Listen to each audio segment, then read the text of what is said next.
All right. We are live on the other channel. Come on over here. I'm going to end this one. I need y'all to come on over to the other one.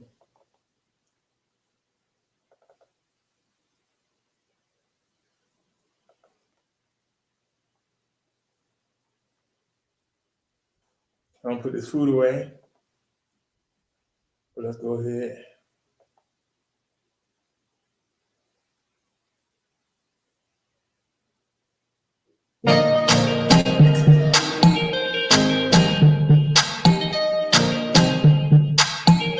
That's actually the headphones here.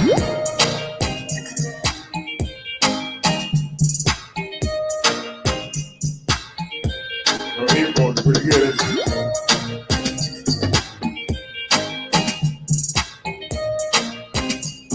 We live right now. Where is everybody?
All right, y'all.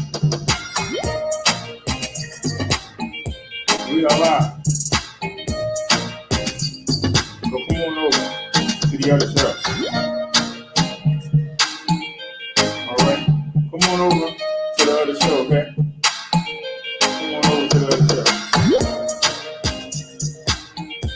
We out. Thanks for watching.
Silence now, holy night, all is calm, all is bright. You just canceled my show. This song's so beat up.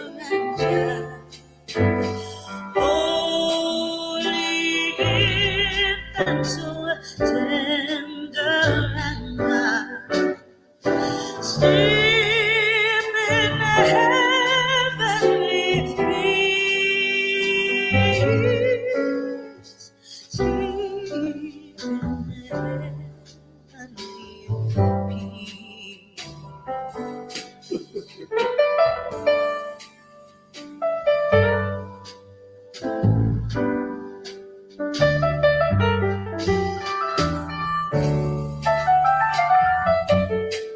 I turned that volume down beforehand. Hey Jacksonville. Sorry about that song, y'all. It's leftovers from Christmas. It'll go off in a second.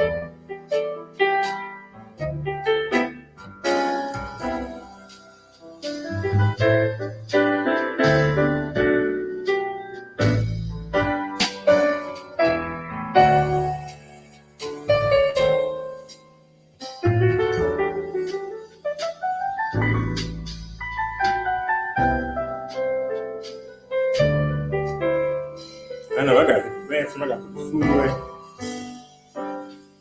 Silent night, holy night, shepherds quake at the sight, glory stream from heaven above. Heavenly hosts sing hallelujah. Christ the Savior is born. Christ the Savior is born. Christ the Savior is born.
You gonna fight me the whole way. You ain't I'm still gonna fight.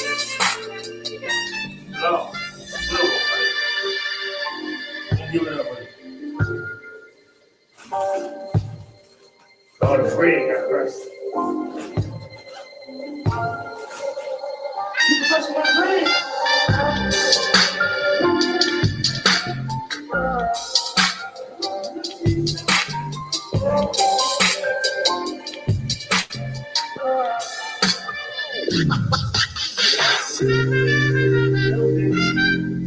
You crushed my friend.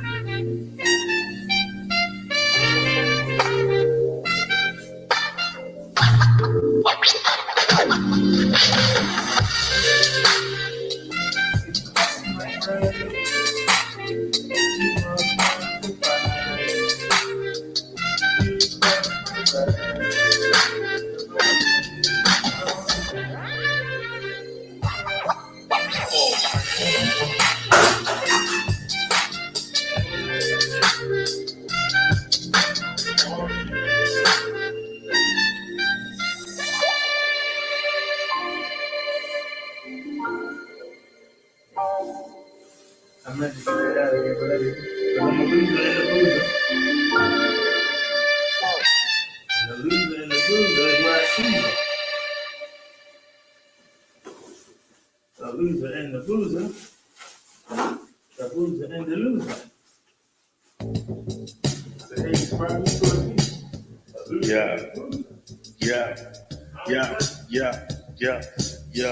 roll that, roll the one man show. Yeah. I hate you, son. Yeah. I'm coming down to you.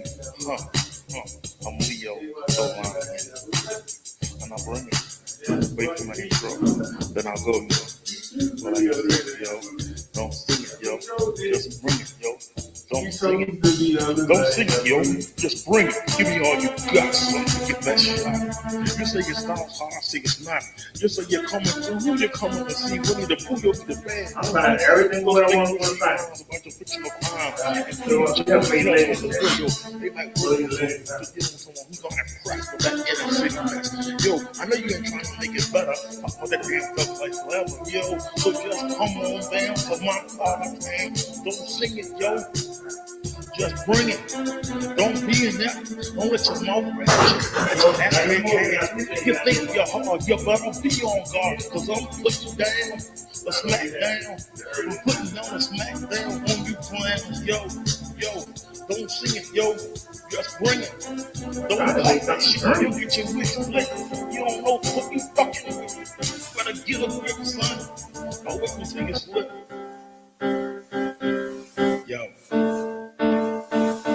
Yo, the spot is hot when I hit your block. I said the spot is hot when I hit your block. The spot is hot You heard when what I I hit said? your block. The spot is hot when I hit your block. Yo, the spot is hot when I hit your block. If you suckers But lean these right, on here. I start from the rock, yo.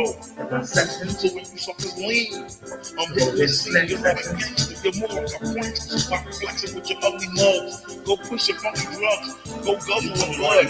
What the ladies say? Come show me some love. I don't wanna hit, I never needed that shit. So we just split. Let me say what bush, mom, on second thought. I'm better off on my own. I go out to the county zone to find a real bitch that won't fuck with nothing from the ghetto. So keep your silly hoe, just let me throw. Go get hot and stay on my face before I put you in your place. You the person to the real race. Back to the song. Yo, I see you fuckers taking the stars. You know that hit your cuts, get the piece of book up. But who's raising your kids? Why you doing your bitch? You don't want to think about that, do you? You ain't hard, yo, cause I see right through you. You say you ain't scared of nothing. Well, that's a fucking lie. You're scared of hard work, your dumb asses don't even try. But you'll spend hours trying to scam your hard-working neighbors who have a plan. You live the wrong the next man. You're a leech, a fighter, a Iguana undertaker. Wanna meet your maker? I don't play, so don't come my way. And if you do, yo, don't sing it, just bring it. Don't be in that, don't let your mouth right into your ass can't cash. You think you're hard, you better be on guard, cause I'm putting down a smack down. I'm putting down a smack down on you clowns. Yo, don't sing it, yo, just bring it. Yo, I'm Daryl, remember the name, I got skills. That's why I never sound the same. I don't look up to no one. I'm going to be a major player in this game. When I'm done, don't agree, well, fuck you, that's fine with me. Yo, I got plans. I got fans, I don't need you, but you keep hovering around me. Gawking, hawking, why you stalking me? It's almost better to say you would get away, so stop peeking, yo, stop peeking, stop worrying about what I'm doing this weekend. But yo, but know this, flexing you'll have to deal with. These 2 fists are nice, but I won't think twice about flicking your wig. You dig?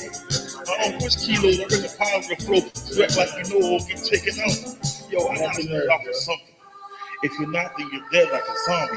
Well, that describes you phonies to a T. Yo, you can't fuck with me, so back up and get slapped up. Step up and try your luck, yo. Don't sing it, yo. Just bring it. Don't be in that. Don't let your mouth bring it to your ass can't cash. You think you're hard, you better be on guard, cause I'm putting down a smack down. I'm putting down a smack down on you clowns, yo. Don't sing it, yo. Just bring it. Yo, it's time to get serious. Yo, it's time to get serious. Yo, I hear you sighing, but am I lying? You whine, you piss, but you're the one still buying that bullshit. And this hit your home, everyone that you buy the chrome, the platinum, the gold. But they shoot the stuff is old, so you get it all over again. Facing something you can't win. No matter how much stuff you accumulate, the man switches up to generate more profit. Tell you the same stuff with the variation, you just gobble it up. Go figure. How does platinum prove a gun's trigger? It doesn't, so that's my point. Moving on to a new subject. I got a plan on the hand for my brothers. Of course, we can support each other. We form a united front. So we put our resources together. Make our neighborhoods better. We ain't jobs. We don't have to rob one another. All can help those who need it. Our problems are hard, but we can beat it. We need a leader like Martin Luther or Malcolm X. Quit these drugs, have sex with interns. People ever learn.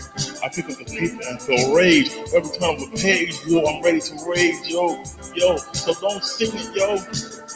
Just bring it. Don't be inept. Don't let your mouth write a check that your ass can't cash.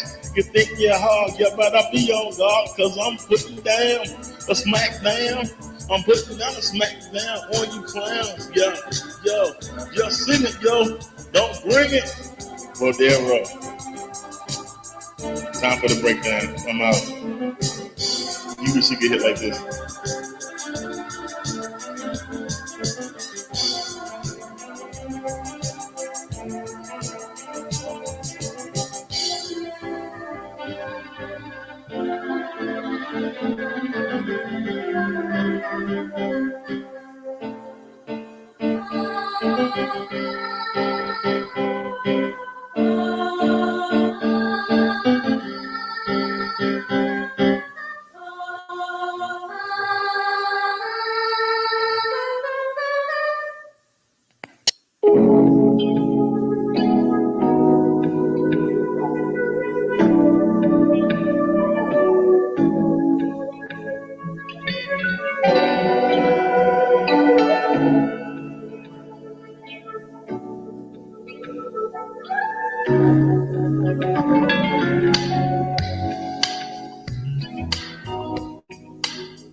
Put this wagon back.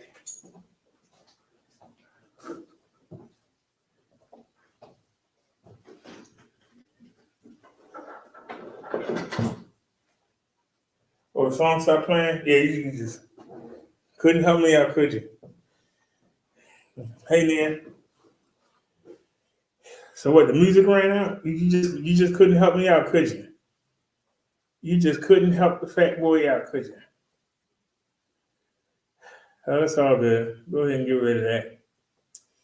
Hello, everybody. Welcome to the show. I'm sorry about that. I've been running around.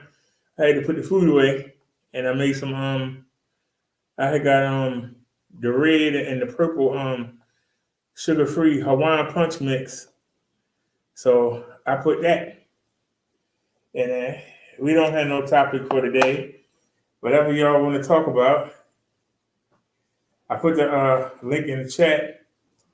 How's everybody doing? We got 10 people watching. Y'all enjoying the music? Should I put the music back on? We have some links we didn't watch yesterday, but let's see what we can get into. Because I'm waiting for my drinks to get together. So let's go ahead and share that screen. Oh, it automatically took us there. Cool. And let's go see what we can get into. Mhm. Hey, everybody. Welcome to the show. Welcome to the show. Let me get everything set up here. We running. Now, I could have just stopped, but we stayed live. Tried to stay interactive. You know, we stayed live. So let's why would you do that? Like the light. Oh, I forgot to turn the light on. How do I look? I forgot to turn on the lights. Let's see what we can get into because I don't have anything planned. I normally come back and fall asleep. So I'm feeling blessed. Oh, Lord. This is breaking news 20 minutes ago. Breaking news. All right, there ain't no audio, but this is actual video. Wait a minute. Hold. Something happened there, but I didn't see it. Wait a minute. Because I was getting my food. What did I miss? What did the dude do? Hold on a sec. Wait a minute. One more time. Did I miss something?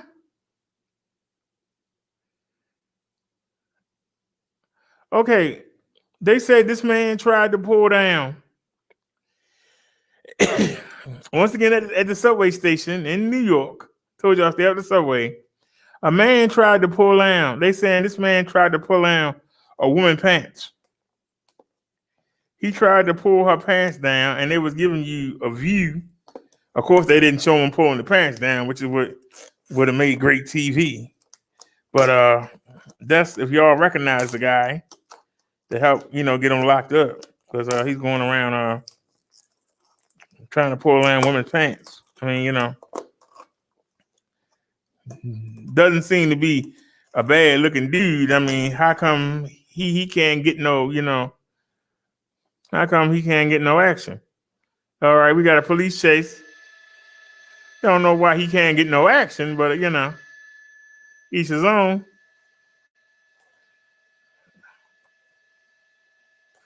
We got another police chase. Then he come on with that stimulus. People getting crazy with these crimes. I wouldn't even want to be a cop right now. God darn.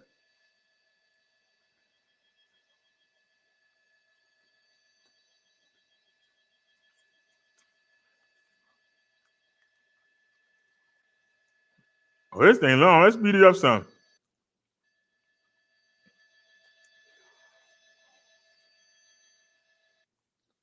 I'm a Verizon. I sped it up. And the punishment is commercial.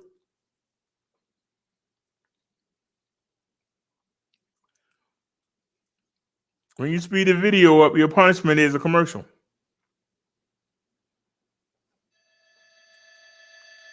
They ain't got nobody commentating.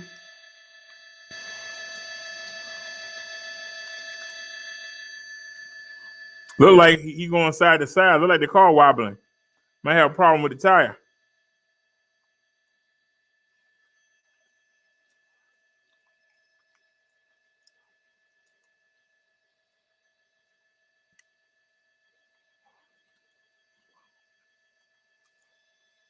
He got a line of police cars, man.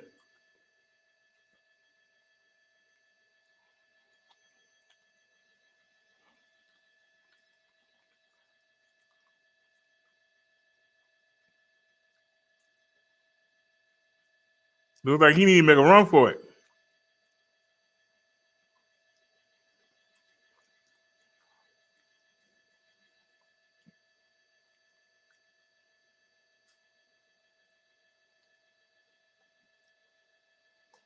That pound cake is good.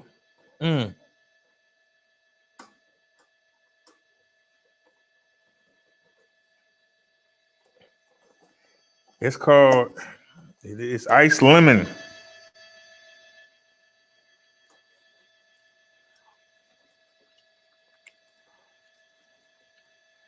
Maybe he went home.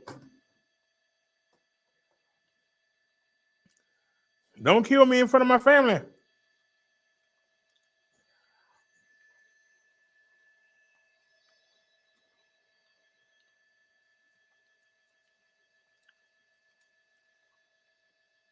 Cops got another problem now.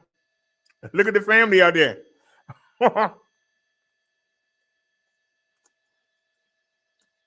You don't know if somebody got a gun on?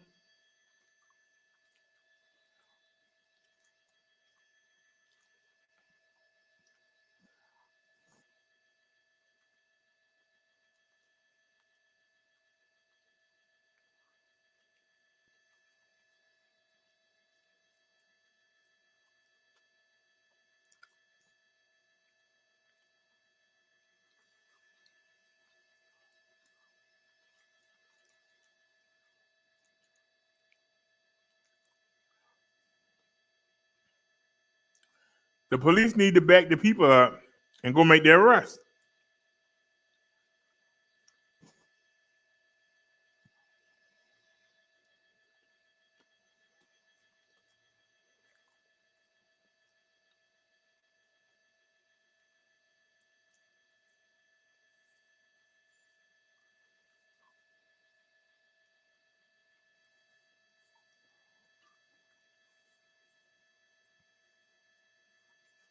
This is my problem with the police.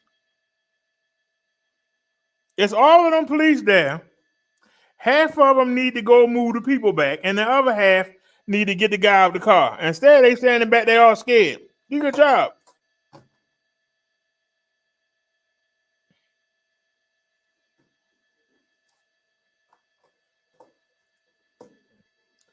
That's the problem I have with the police. If it's not in their favor, they get scared.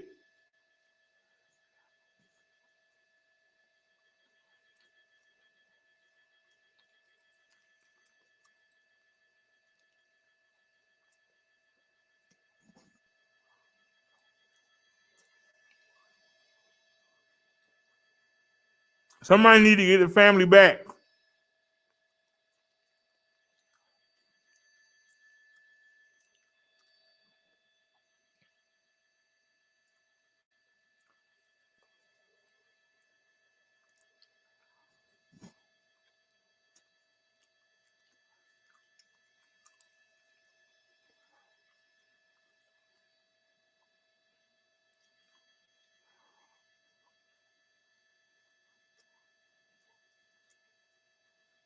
All them gang members.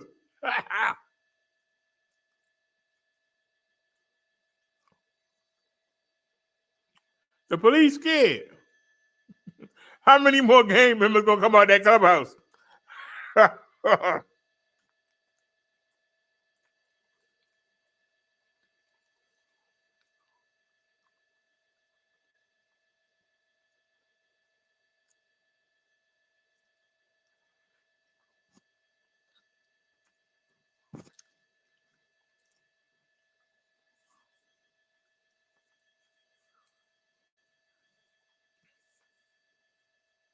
Y'all ever seen something like this?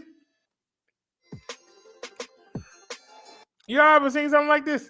The gang members that came out. The police scared to go lock the guy up. They scared.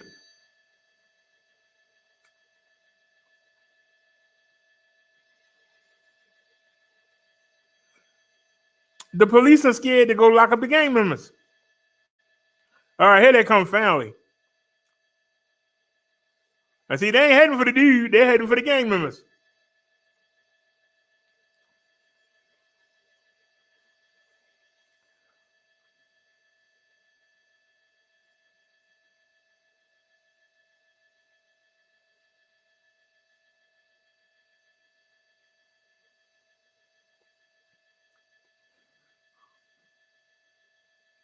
Look at all those police. And they still ain't got the guy yet. About time.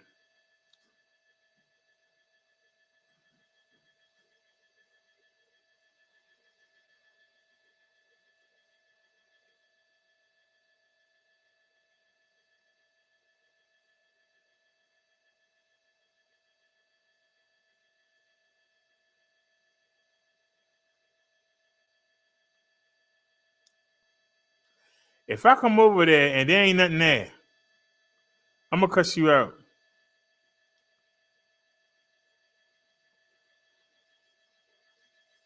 Hold on a second. Cat when knock out. What are you looking at, dude?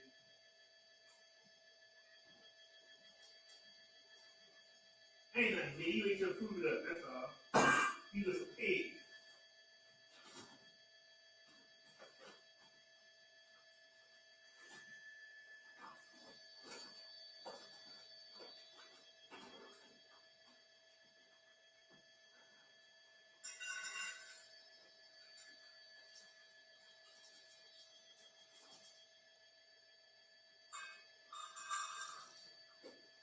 No, hey, throw the food on the floor. I'm trying to be so careful to do it right. You gotta have it hit the floor. They just make sure they don't see it. So throw it all on the floor. What the hell? Just throw it all on the floor. You know you did, huh? You just want this cat to eat this food up right to buy some more. That's all you want. Hey, great, hell you dad up there. That's all you want. That's all you want, baby. You don't get out. Man trying to hold my show up. Luckily, it's a video on. I can't stand cowards. That's what you get coward. We did everything right, and we still sitting here. That's supernatural. When you do everything right, when you still hit with your head and slam it, that's when something supernatural get involved. Say, hey, you're doing right, I don't like that. I set you up. I still gotta make it go wrong. Even though you do the right thing, it don't matter. I still gotta beat you up. You don't have to eat your food like that, and you know you don't. God, no, how much food is it? Even though there was no room for the food to go nowhere, more on the floor than where to go. How the hell is that possible? Well, don't answer dumb questions. More of it when there was no, I ain't gonna say that. Let it go. You don't know nothing. We're gonna come over here sweet. Let me get back to the show. There you go. And another video ended. So what? You gonna try and put A&E on and give me a copyright? That what you want? You gonna try and put the A&E on and give me a copyright? That what you want to do, sir? That what you trying to do? Try and give me a copyright? That what you want to do? I need to wash my hands. I got this daggone cat food on my hands. That fat pig had to sit there and eat her damn food up. After rescuing a 13-year-old girl who was reported missing, she was found in a dark motel room with a man she met online. Sheriff's office. Back up. Have a seat on the couch.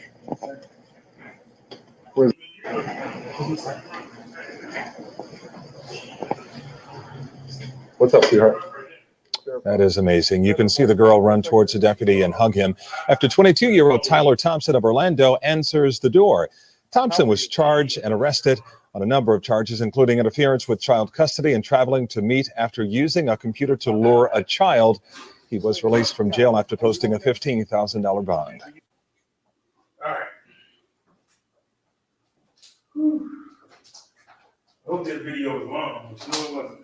Hopefully Tiger is going to be okay after some kind of crash like this. Golf legend Tiger Woods had to be cut from the wreckage of this car with the jaws of life after a shocking rollover crash. No, Inside Edition. Oh, he got me right.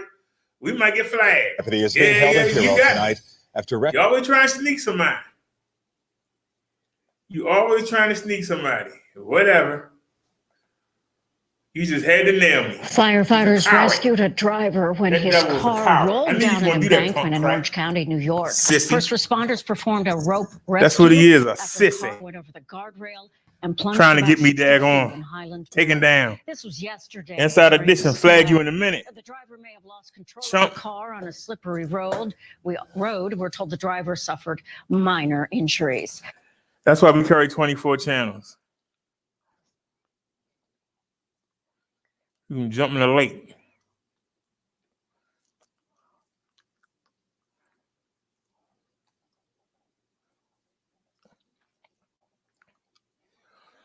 Excuse me.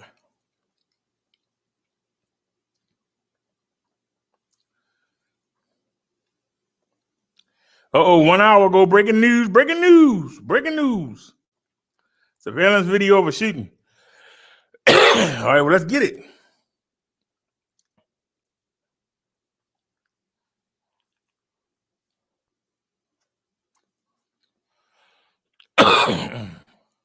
Well, they're shooting. Right here.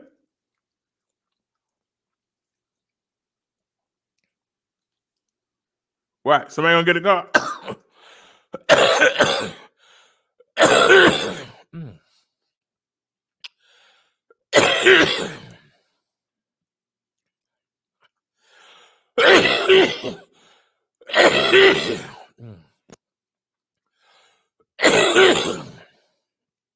I need something to drink.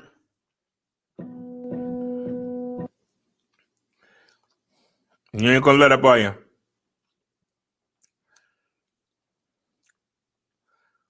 You know I made the mix and put it in the freezer. And you're gonna make sure that I choke until I can get it right. How many times am I gonna cough?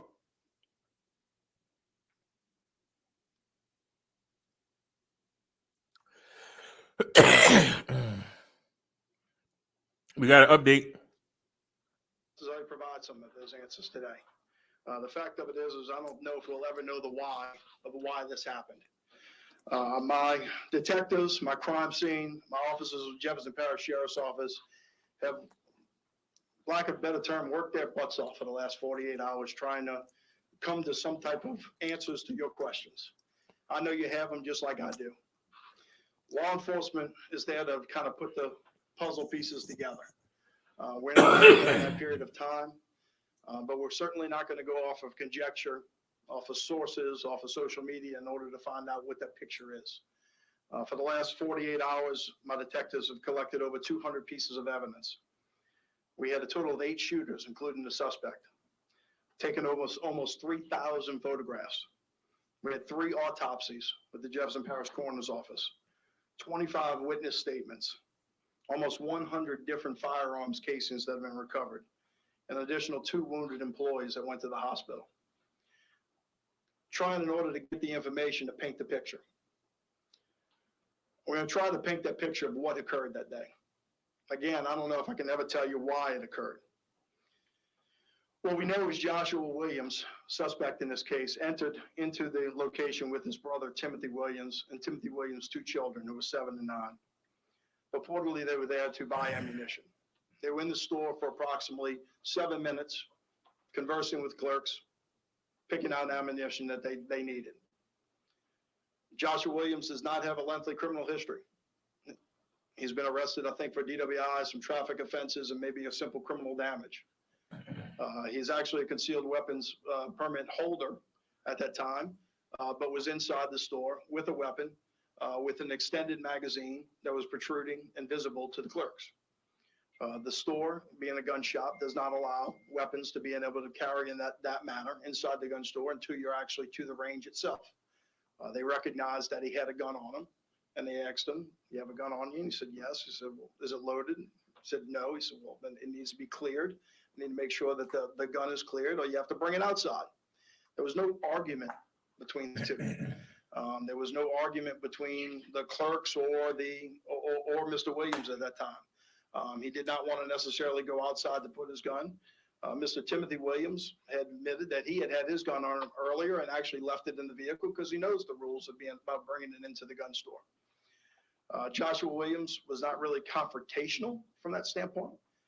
He didn't want to necessarily bring his gun to the car, but he was cooperating because mainly his brother told him to cooperate, and he was walking out the door. There was no angst, I would say, between the employees. Joshua Williams walked to the front door as if he was walking out to the car. When he got out to the door itself, he opened up the door, standing in the door, opening it with it, keeping it open with his body. He produced the firearm at that time, and he actually took a shot outside into the parking lot, probably out over Airline Highway. When he took that shot, he immediately turned the gun inward towards the store. That's where Miss Veronica Billiot was standing. She obviously heard the first shot from what we can gather from the videotape that we were able to see. Miss Billiot was, I guess, looking to exit towards the door. I guess is what was going on, as she seemed to be startled. And Mr. Williams trained his gun on Miss Billiot, firing at least 2 rounds at that time, hitting her and striking her. She ended up falling directly down to the ground after that exchange of gunfire. Then Mr. Williams trained the gun back towards the counter and exchanged rounds of bullets with several employees that were back behind the counter. He hit one of those employees in the arm and exited the store, along with one of the juveniles that happened to be in the store. He exited the store. You can see him in the front parking lot for approximately 8 seconds. Then he attempts to re-enter the store. As he attempts to re-enter the store, he is blocked by the bar that actually is across the glass door. The glass has been blown out by this time, so he runs into the bar, decides to reopen the door and re-enter the store. The employees at this time are covering. They are down on the ground behind the counter.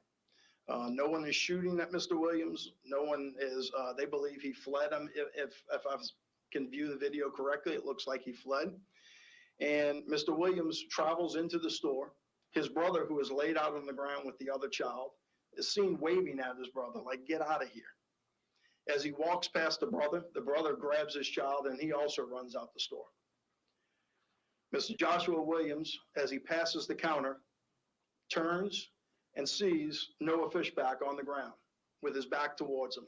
Noah looked like he was reaching for another gun, trying to attempt to get another gun, but in my opinion, probably did not know Mr. Williams had re-entered the store.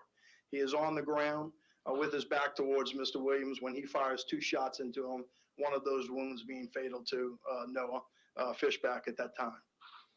Mr. Williams then continues to go down the hallway into the back range, looking for, I guess, additional victims. He then decides to proceed back to the front of the store, where he opens the door for a moment, encounters one of the employees, and retreats back into the store.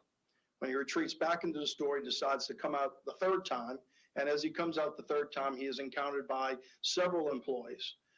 He exchanges fire with one of them, in which he strikes one of those employees in the leg, and then several other of the employees who had exited through other exits through that store, who were at other places of the store and encountered him in the front parking lot, where they exchanged additional rounds, ultimately leading to the death of Joshua Williams.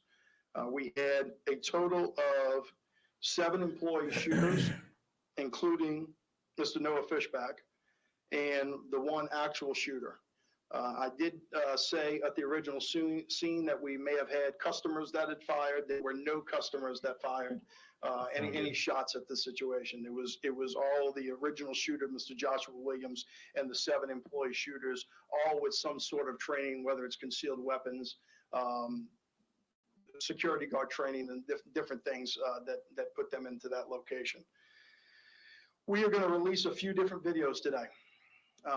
This store had extensive video photography measures, probably 15, 16 different cameras of all different angles. Well, I'm goddamn. going to cut several of these videos short. All right, I'm not gonna hold y'all up on that. So this was a gun range and a gun store, and you had trained people.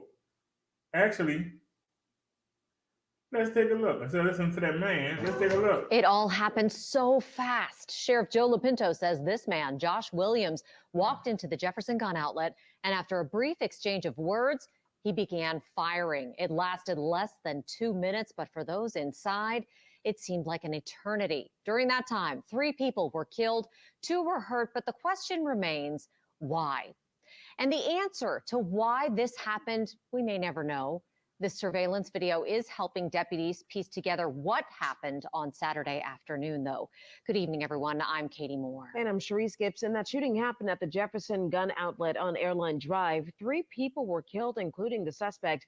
Our Erica Ferrando has the latest on this investigation. A picture surrounded by flowers and notes from her children saying, "Mom, we love you to the moon and back, and then back again." This memorial sits in front of Jefferson Gun Outlet, where 59-year-old Veronica Billiot was killed. According to the Jefferson Parish Sheriff's Office, she and 47-year-old Noah Fishback were shot and killed Saturday afternoon inside the gun store by 27-year-old Joshua Williams, who was also fatally shot.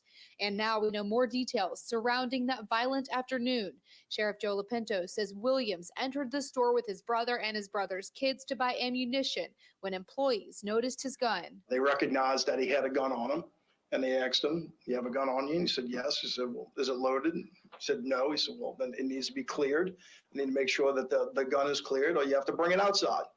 There was no argument between the two. JPSO released surveillance video Monday showing moments following. You see Williams in the doorway firing a shot across the parking lot, then shooting inside, killing Billiot, who was a customer. Sheriff Lopinto says Williams exchanged fire with employees and fired more shots in the hallway, killing Fishback, an employee of the gun store. He is on the ground with his back towards Mr. Williams when he fires 2 shots into him. So why is he on the ground? Being fatal If he a to, trained Noah Fishback. marksman, he should have been up making sure that guy was gone. Exchanged gunfire with Williams, and he was fatally shot in the parking lot. Williams was a concealed weapons permit holder and did not have a lengthy or violent criminal history. Sheriff Lopinto says the big question is why. An answer he worries they may never get. Timothy Williams, the brother, cooperated with the investigation. Came in and gave a statement and basically said he believed his brother flipped out. He wanted to apologize to the employees of the gun shop. He didn't have any answers for us either. The Jefferson Parish Sheriff's Office says Williams also shot and wounded 2 other employees. They have been released from the hospital. As for who shot and killed Williams, Sheriff Lopinto says it's still not exactly clear, but he does believe it was in self-defense. In Metairie, Erica Ferrando, Eyewitness News. At the time of the shooting, there was a concealed weapons class in progress upstairs. Sheriff Lopinto credited employees for their quick action to secure that room and protect those members. Protect them? They should have been out there with what? That'd have been a good training exercise. We got a shooter in the building. You got a man that see a customer get shot, and he lays down on the ground and facing the other way. That's a coward. I want to feel sorry for him. But you in the gun store where you train people how to use guns to have a gun range. And you had a criminal that shot a woman in your store. And you ducked down on the ground and you laid and facing the other way. Somebody make that make sense. Anybody? How you supposed to be training somebody how to handle a gun when the time comes, you turn into a coward and lay down on the floor? Is he going yet? Is he going yet? Can I get up now? Oh man, this is a disaster. Breaking news. The city's Cobb Creek neighborhood where 2 people were shot in the head. CBS 3 cameras in the 6200 block of Chestnut Street, where police say a 15-year-old girl was shot and is in critical condition, and a 20-year-old male was shot and is in stable condition. Police are on the scene, and so far, no one has been arrested. Man. Is that new? Yeah, go ahead and let it play. Go ahead. 4 suspects 4 are hours in ago. custody following a shooting and chase in Point Breeze. Bullets started flying last night, and one man staying in an Airbnb was shot in the head. Alicia Reed is at police headquarters with the full story. Alicia? Good evening, Yuki. Neighbors on the 2000 block of Titan That's Street an are ugly breathing a mask. sigh of relief today. They believe that this situation could have ended a lot worse than it did. Police were back at the scene today, manning the block as detectives continue their investigation. It was quite a bit. It was quite a bit. Like I said, it woke everybody up. Vernice Nelson is still shaken by the gunshots that woke her Monday night. At least 4 bullets pierced the front door of the targeted home, one of them entering through a window. The guy got shot in the head, I heard. The victim, a 25-year-old, bleeding from the head, ran out of the house around the corner and 2 blocks to the 17th Police District. We got scared, well, my mom especially. I was shaking a lot. For fear of retaliation, this neighbor decided not to show her face. She says after the shooting, some of the suspects tried breaking into her home from the backyard. My dad comes downstairs because he wanted to, try to confront them, but then he saw how it was 3 guys there, and then he's like, no, that he was instead going to describe them and see who they are. Those descriptions helped police track the men responsible. The suspects fled in a red pickup truck, but crashed into a police vehicle and multiple other vehicles about a mile away before taking off on foot. Quick responses from other districts resulted in all 4 suspects being arrested. A gun has also been recovered. We can't handle this in this block. We don't got that kind of block. Now, the victim was rushed to Presbyterian Hospital and is expected to survive. Now, I did speak to the homeowner today. He tells me he only recently turned his house into an Airbnb. He's now in the process of filing an insurance claim with the provider. Reporting live from police headquarters, Alicia Reed, CBS 3 Eyewitness News. Alicia, thank you. A lot of news today.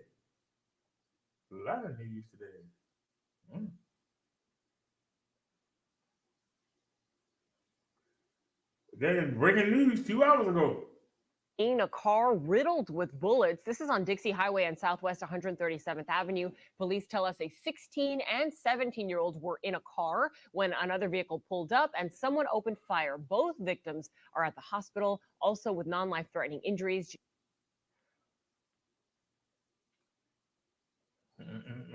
How old was that? 3 years ago, yeah. That's why you got to watch them. They try and slide something in there.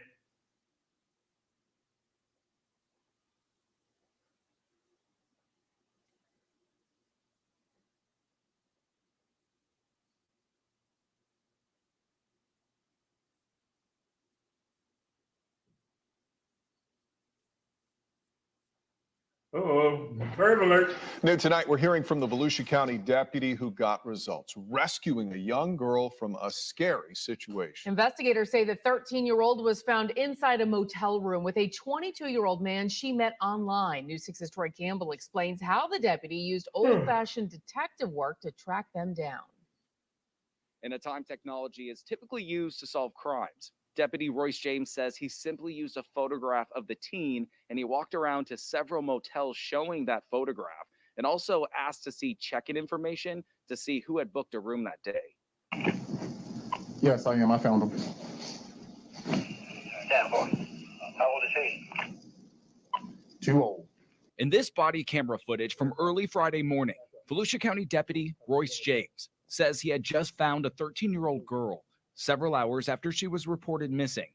He says one of the girl's friends told law enforcement the victim planned to meet a man, possibly named Tyler, from Orlando, adding the two would be spending the night in a motel in Volusia County. James stopped at several motels, showing them a picture of the missing girl. His search ending at this motel in Edgewater. The deputy noticing a guest under the name Tyler Thompson with an Orlando address. The person she's with? No clue. Well, check out this. The sheriff's office tells us Thompson was arrested for traveling to meet a minor, with more charges pending from the Edgewater Police Department. Soon as she heard me mention her name, she looked out from the bedroom, saw I was a deputy, and came running to me and jumped into my arm. a lot of emotions running through me. I had a lot of happiness. I found her, an extreme amount of anger for him, I must admit.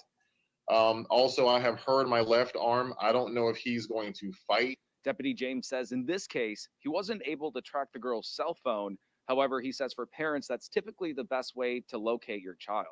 Now, investigators also say they're still looking into the extent of how much interaction Thompson had with the victim. And right now, they're only saying the two met online. In Volusia County, Troy Campbell, Getting Results, News 6. All right, now that was a police officer that was on his job. I had to give it to him. Give it to him, y'all. He deserves a hand. He deserves a hand. Hopefully. Wait a minute. Woman raped at the Macy's store. What? And Jim and Jackie, police are hoping these images will help get justice for the 55-year-old woman who was just trying to use the bathroom in here yesterday morning. Inside another stall, police say her attacker was waiting.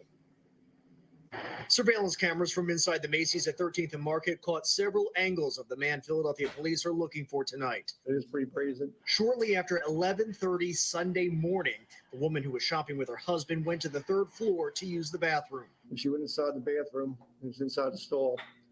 The offender jumped over the stall into her stall. Police believe the man was waiting up to 20 minutes for someone to walk in. The victim's husband was still on the first floor. Police say no one heard anything until the woman came out and called police. She told them her attacker was holding 12-inch cooking skewers in his hand, threatening her. It's out of control, man. These people, it's a sad story, man. I like coming to this Macy's. I come to this Macy's all the time. I shop here a couple times a week, so that's very scary. We talked with people outside the Macy's. In the same spot, another camera caught the alleged attacker walking across the street and down to the Market Frankfurt train. Police said he got off at 52nd Street. He has a distinct walk, I thought. You'll see that from behind, and we kind of thought somebody may recognize him. You got to be aware of your surroundings more than ever now, I guess. It just seems like people don't care. They just do whatever they want to do.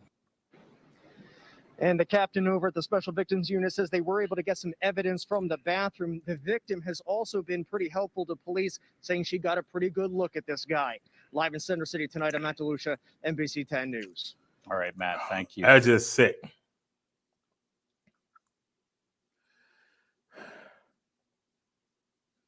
Is that new? No, that's old. All right, let's go back and find something else. Oh, breaking news. 2 hours ago.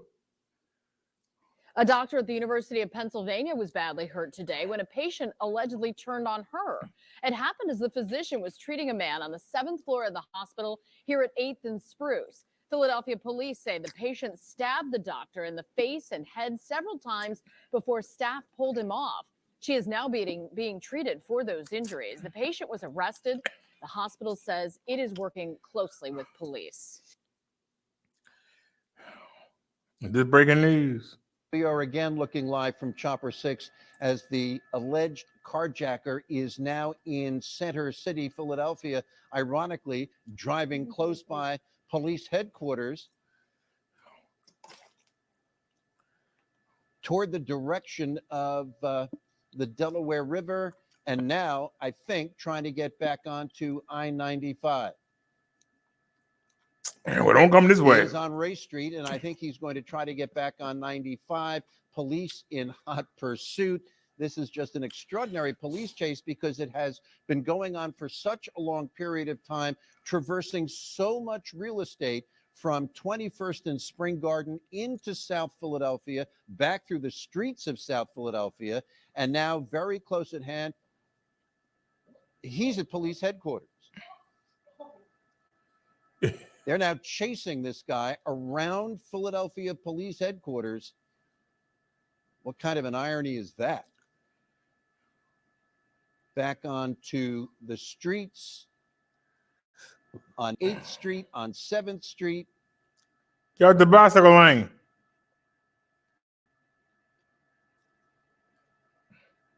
The police helicopters have been shining a light on this vehicle from the very outset of this police chase, which of course helps police on the ground. And by the way, it helps us keep track of where he is as well. He may be down on 4th Street. I'm doing the best job I can trying to depict where the geography. Ooh, he is. on the curve. Whoa. And no, I think he's on Columbus Boulevard right now, as we are looking at the piers, at the river. Don't hit the He is ambulance. now on Columbus Boulevard, going north, I believe. And I think he's going to try to get back onto I-95. I think that might be his object. He on the here. sidewalk. Well, it's, I suppose, silly for me to make suppositions about his intent. All I know is that police are again close at hand.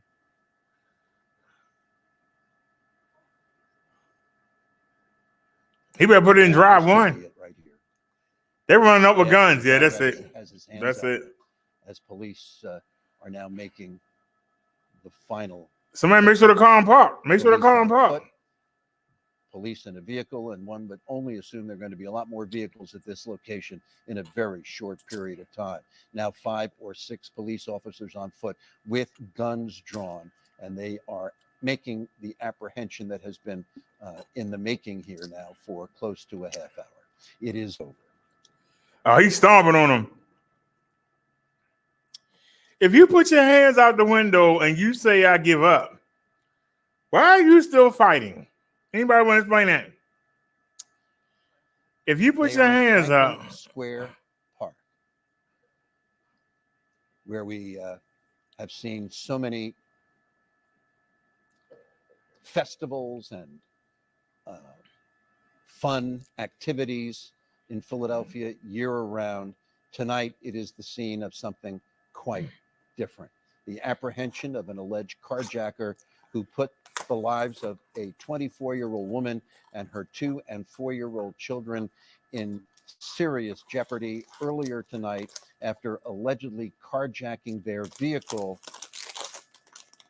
That episode ended some time ago, and now this individual's run to freedom, his effort to evade police, well, that has now come to an end as well.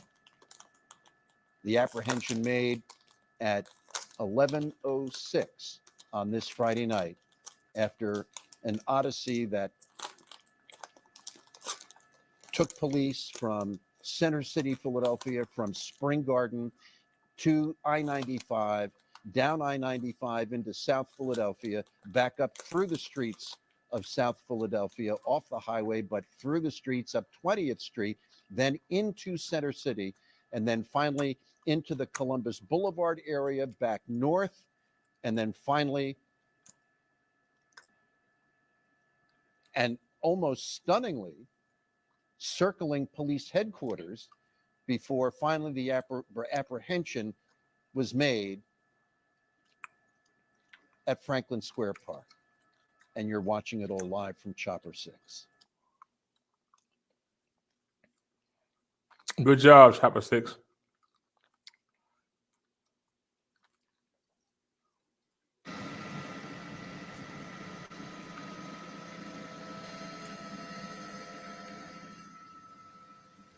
We got police chases today. Man accused of abducting pizza guy's family, flipping off cops and chase. Is this the same one?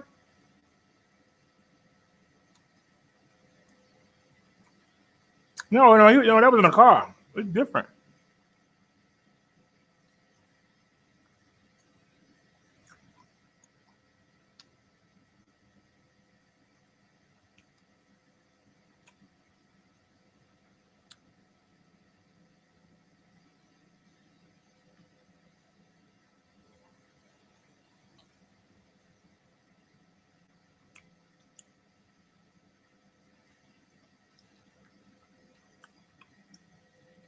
See, this ain't LA. Police on the East Coast, they don't play with you. Oh, he's sliding in the snow. He tried to ram him, didn't work.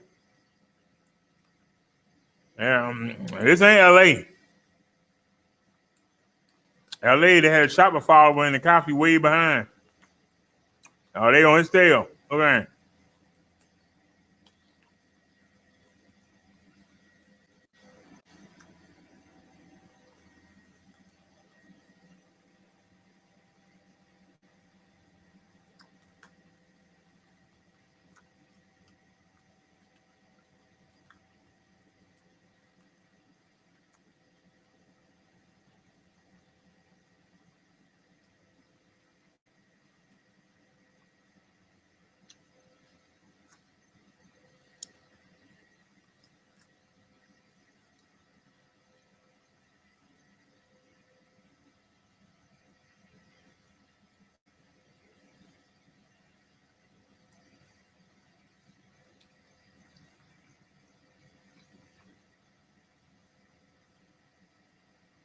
Is he going the wrong way? How come in Philadelphia the bike lanes are in the opposite direction?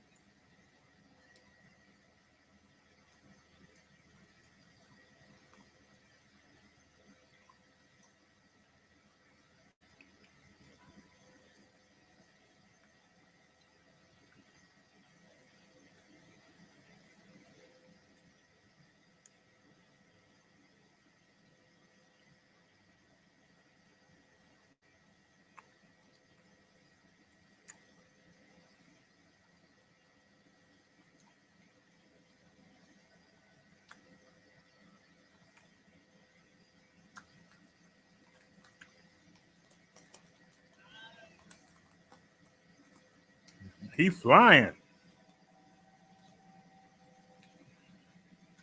Catch me if you can.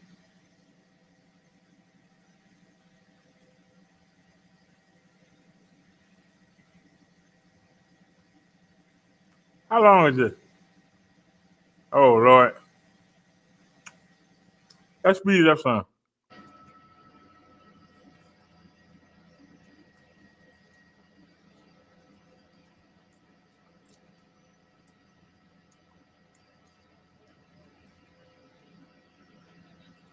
That's a one-way street.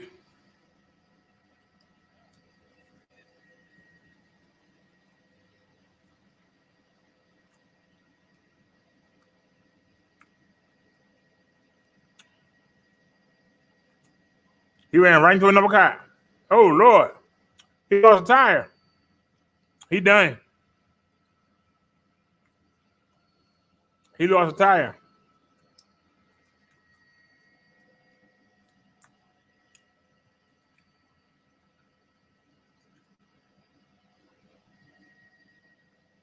Look at him. This ain't no LA. They don't pay on the East Coast.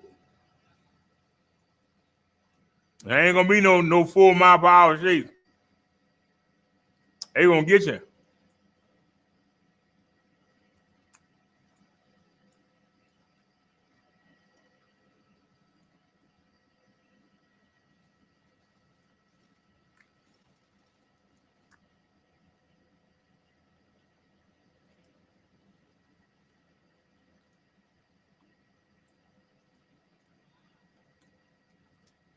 Oh, that's the same thing?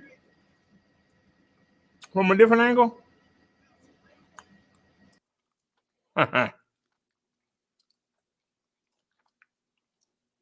We are again looking live from Chopper.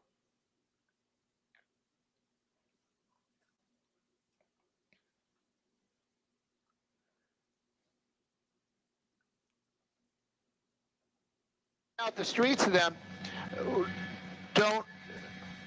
The only reason I'm stopping right there is because we might be going live. But the other thing I'm hearing right now is the LAPD helicopters basically telling the guys from Alhambra PD to get a little closer.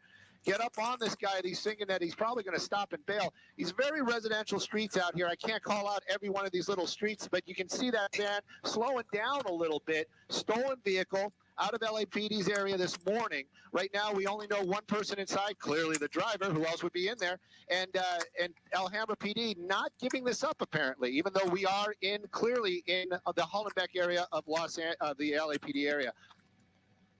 Kind of slowing down in the speeds a little bit, but you can see when he hits those bumps, this thing is really light. That rear end just kind of hops around a lot. Here comes another one. You can see it basically doing those hops. Ran every stop sign that we've seen so far, and a lot of times when he hits those hard turns, you'll see that van fishtail. That's because there's probably absolutely no weight in there. Also might be out of fuel, which might be a huge plus. Making his way back onto Eastern right now. Eastern, a major street out here, and every time he hits these big ones, you just kind of got to, you know, your blood runs cold. Now we're back on southbound Eastern, and you can see that vehicle starting to pick up some speed again. Alhambra PD, the ones that are behind it, LAPD in the air, stolen vehicle, and the speeds and what this guy is doing with this van, you can clearly see not really in control of that vehicle. These are the issues that the LAPD and any law enforcement are watching. They got to kind of weigh it. They got to say how badly do we want to stop this guy? How much of a problem is this guy to the public? This guy, a huge problem to the public. We've seen him get really close to a lot of cars. Wrong way on the road, ran another red light right there. This is the type of stuff we don't want to see. And you know what? I've been wrong in the past. Not so much close up, but it almost looks like that may be a female driver. So, Stu, what do we know? Where did this start? How long has it been going? What street or what neighborhood are we in right now? Well, I can tell you the street names. You can see them zipping by right there. We were on Western, now we're on Valley. I'm sorry, I didn't know I was being joined by an anchor. I'm so sorry about that. I thought we were just talking on digital. We can tell you that we're westbound on Valley. I'm kind of playing with my map, trying to get you the name of the streets. We're in the El Sereno area, El Sereno, University Hills. So we're very close to the 10 freeway, very close to the USC medical area. And you can see that he seems to get on the majors and then gets off onto these smaller streets. And of course, every time he gets onto the smaller streets and he starts doing that stuff right there, you just got to worry. You got to wonder if somebody else is coming the other way, somebody's walking across the street. This guy's barreling down these streets, hard turn right there again. And these are what the law enforcement, these are the reasons why they do that back off, because they figure if they back off, then the car will slow down. You can see it. There's nobody. Oh, yeah, I'm sorry about that. There are the Alhambra PD right behind him. So that's why maybe one of the reasons why this person's still driving so erratically. But again, all these departments have different policies. LAPD is actually calling the pursuit in the air. Alhambra's chasing this guy on the ground. You know what's dangerous is a lot of the people who are on the road, and luckily it seems like that was close. It seems like there aren't a whole lot of people, although he's on the freeway, it seems, don't know what's going on, right? And you often think about the innocent bystanders that are in danger because they have no idea. They're driving or walking around, and all of a sudden there's this pursuit, and God forbid they can really get hurt. That's one of the reasons, we do a lot of pursuits. A lot of people talk to me, law enforcement, but mostly civilians. And, that conversation always comes up. Should they be behind them? Should they be behind them? Should they be, or should they back off? And, those type of decisions, those are well above my pay grade. I would never want to even be involved in that type of decision making, because if somebody gets hurt, it was the wrong way. You did the wrong thing. But you know what? You're so right. When at least they are behind them, the lights and the sirens, it probably will get somebody's attention, meaning a civilian. I think they're asking to drop the map. They're calling us on a different radio. They're asking us to drop the map. Oh, you did? Oh, okay. And so, but basically right now, westbound 10 freeway, and you're seeing how this person is driving, erratic, making these lane changes so fast. And if you really pay attention to that van, you look at it right there. You see that little sway in the back. That is, that is what I'm watching right there, because if he makes too hard of a turn, too fast, or she, that suspect, the driver, this could end very, very badly. We never want to see anybody get hurt. But in this case right here, Alhambra PD right behind him, LAPD right above them, and they're making these calls. They might hand this off to the California Highway Patrol. We're going to be westbound on the 10 freeway, going to be joining the 101. So we're going to be in downtown Los Angeles here in just a moment.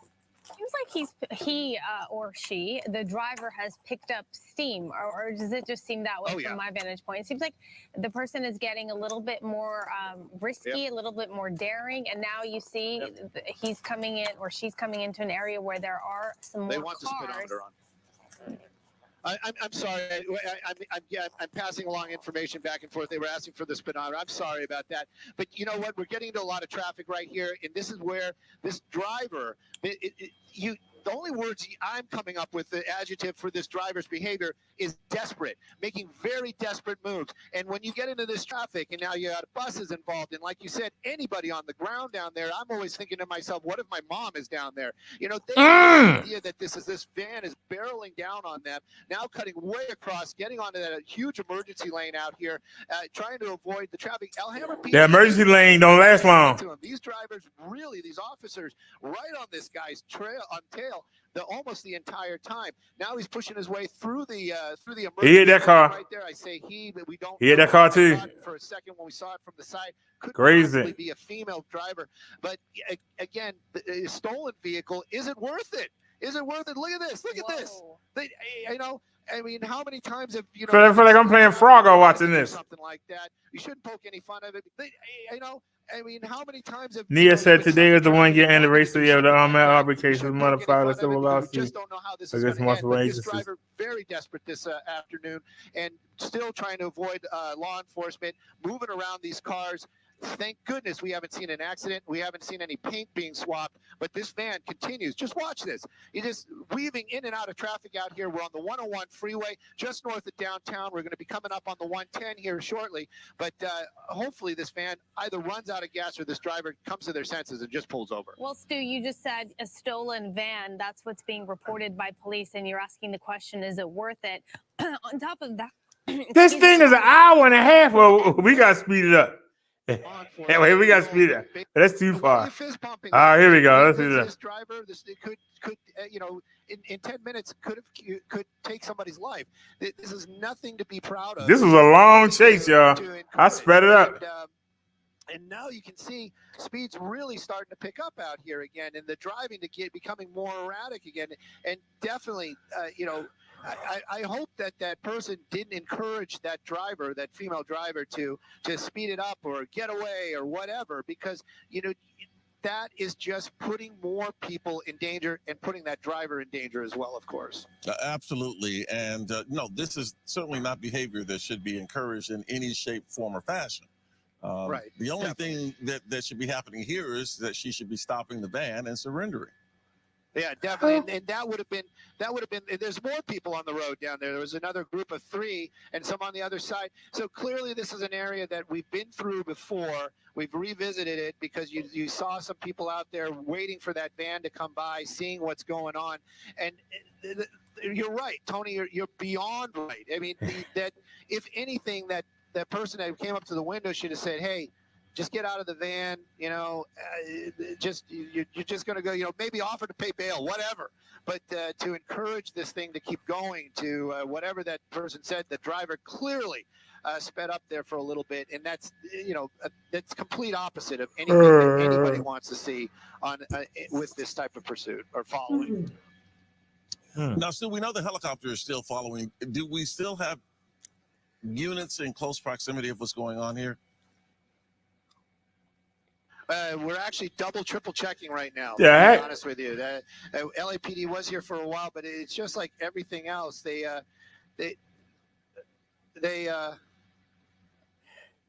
I'm sorry. They have to get fuel as well. I'm sorry, Tony. Somebody was texting me something about the van and bringing them a turkey, and they're Uber Eats guys, and where is he? So at any rate, I thought it was something serious. But at any rate, the van continues on out here and staying in this general area where there's been a lot of, let's just say, public support. Making his way back into the making her way back into the residential neighborhood. It's been a more than a moment, but this might be the area where actually where this whole thing was started, where we saw the van come to a stop and the guy or the female get out and start moving that food. Right now, though, if it is, I hope the van comes to a stop again.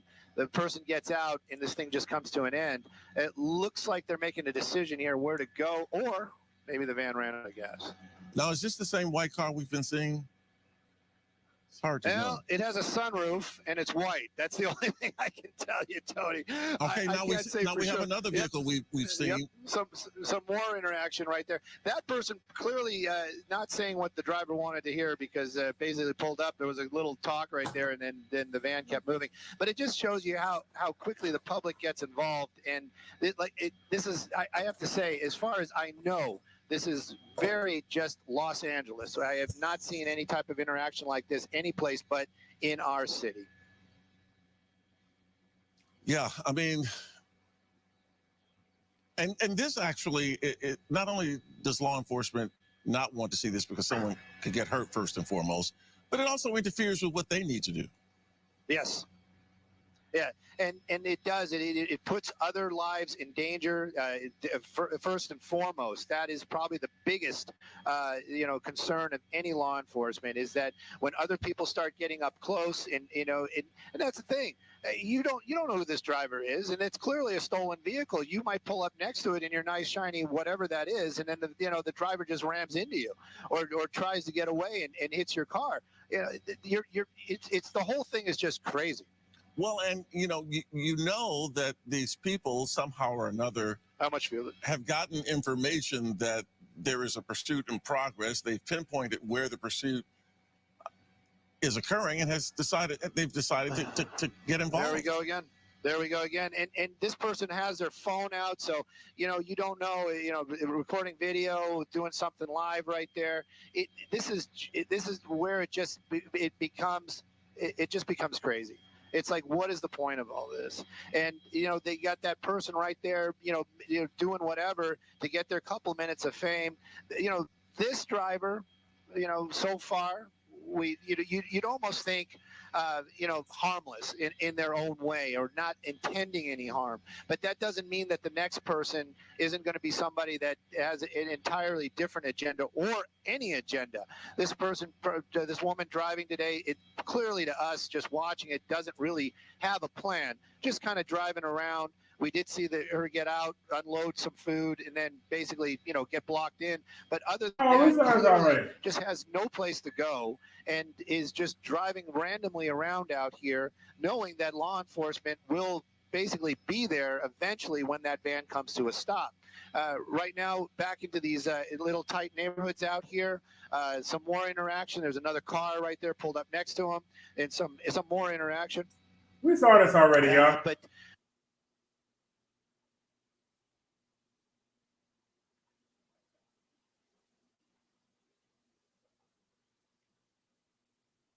And I don't like when they do that. When they say something was the day and it's not. 4 hours ago. This is Kyle.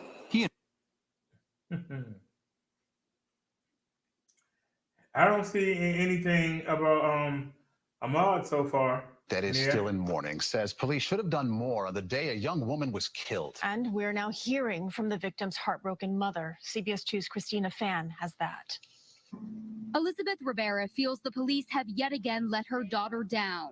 3 years after 21-year-old Tony Wells was murdered, the two officers suspended for failing to help her are now back on the job. Disappointed. I'm just lost for words. Wells was strangled to death inside this Crown Heights brownstone on December 27th, 2017. Her family says she called 911 several times that morning, afraid her husband was going to kill her. Officers Wang Hong Lao and Wael Jaber were sent to check out the domestic violence call, but they never got out of their car to help. So all these people out here, they're saying that they're serving and they're protecting us. They're not protecting us. They're not doing anything for us. It's a disgrace. Officers found Wells's body in the basement an hour later after a neighbor heard the victim's young daughter crying and called 911. Prosecutors later charged her husband with murder, but her family says the NYPD is equally responsible. I hope today these two officers are watching and know what they have done to my family. They have destroyed the family. The NYPD suspended both officers for 30 days without pay in 2017. They were found guilty of failure to take police action and failure to properly investigate. But instead of losing their jobs, the cops are placed on probation for a year. Wells's mother now vowing to fight. Even though these days I just feel like giving up, I will never give up, never give up. As long as I'm breathing, I'm going to fight. The family says they will settle for nothing less than termination. In Crown Heights, Brooklyn, Christina Fan, CBS 2 News. That's damn shame. The NYPD told us it is not allowed to share information because of the active court order. The victim's husband. They ain't gonna share nothing anyway. That's a damn shame. That is a damn shame. That the police were called and that they got out of the car and got back in it. They never even came in and investigated. And then he killed the woman the same day. And Man.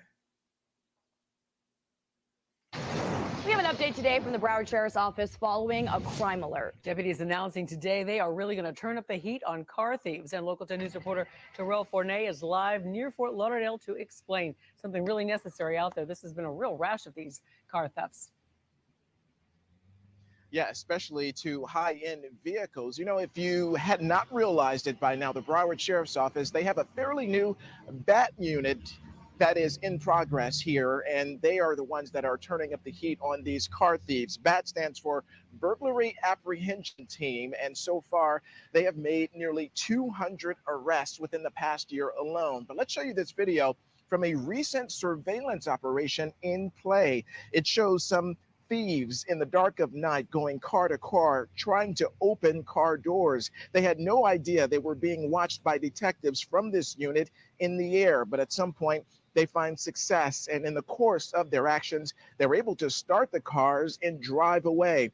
Now, these are not your everyday vehicles. In fact, there has been an uptick in high-end vehicles, and those are the vehicles that are being targeted by these small ring car thieves, vehicles that cost well into the six-digit figures. 69 of these cars were recovered in 2020, worth about $4.3 million. And inside of those vehicles, detectives found about 17 firearms that are now off the streets. In some cases, those weapons were left there by the car's owner, who cops say oftentimes makes it very easy for these thieves to pull off these thefts.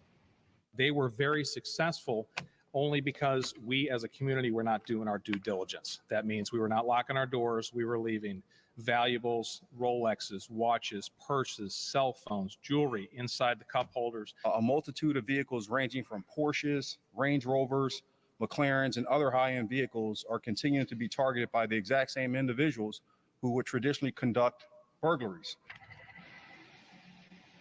And the sheriff is talking about home burglaries there, which are down in Broward County, but those high-end vehicle thefts are up. So there is a direct association, it appears, with who is pulling off these crimes. Small-time rings who we know are very skilled at removing the VIN markers and also other information from the vehicle. They know how to disable the tracking devices and end up selling these vehicles on the black market at places across the state and across the country. But a big reminder here, do not leave your vehicle unlocked.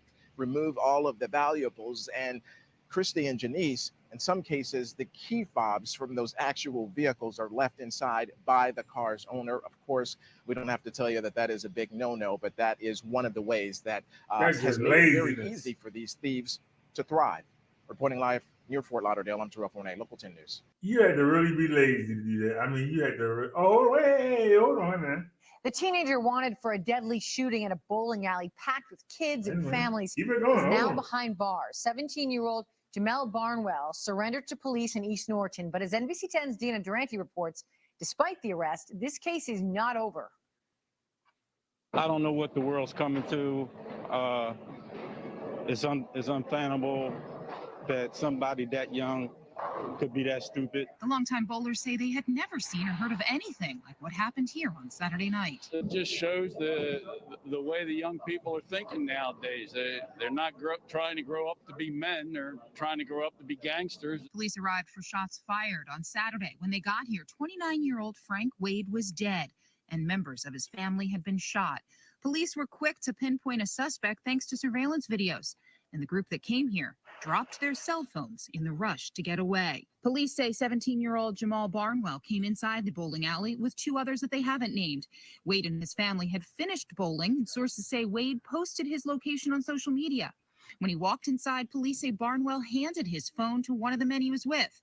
Despite a place packed with many children, Barnwell fired 15 shots, continuing to shoot Wade, police say, as he tried to crawl away. I hope people at some point get the message not to commit murders in Montgomery County because we solve our murders. Sources say Barnwell was identified early as the gunman. The fact that he and others left cell phones on the ground only helped police gather more evidence against the 17-year-old, including this picture the district attorney says is Barnwell holding what they think is the same gun used in the murder. Barnwell turned himself into police around midnight. We're from Philly, so, we live with his, the shooting that, man. We come up here, have a good time, and this This man says he was Wade's brother, and police say since the pandemic has shut down or limited entertainment venues in Philadelphia, they're starting to see a rise in calls for criminal activity in the suburbs. As for the other men with Barnwell tonight, a spokesperson for the district attorney says they are persons of interest and men police would like to talk to. Deanna Durante, NBC 10 News. That's daggone shame, but I sure am glad. Hold on, wait a minute. Is that new? Yeah. I would want the public to know that if this was their loved one or a family member or a friend, what would they do? Was one step closer to justice. The new charges against two teenagers, the valuable accessory the two are accused of killing them.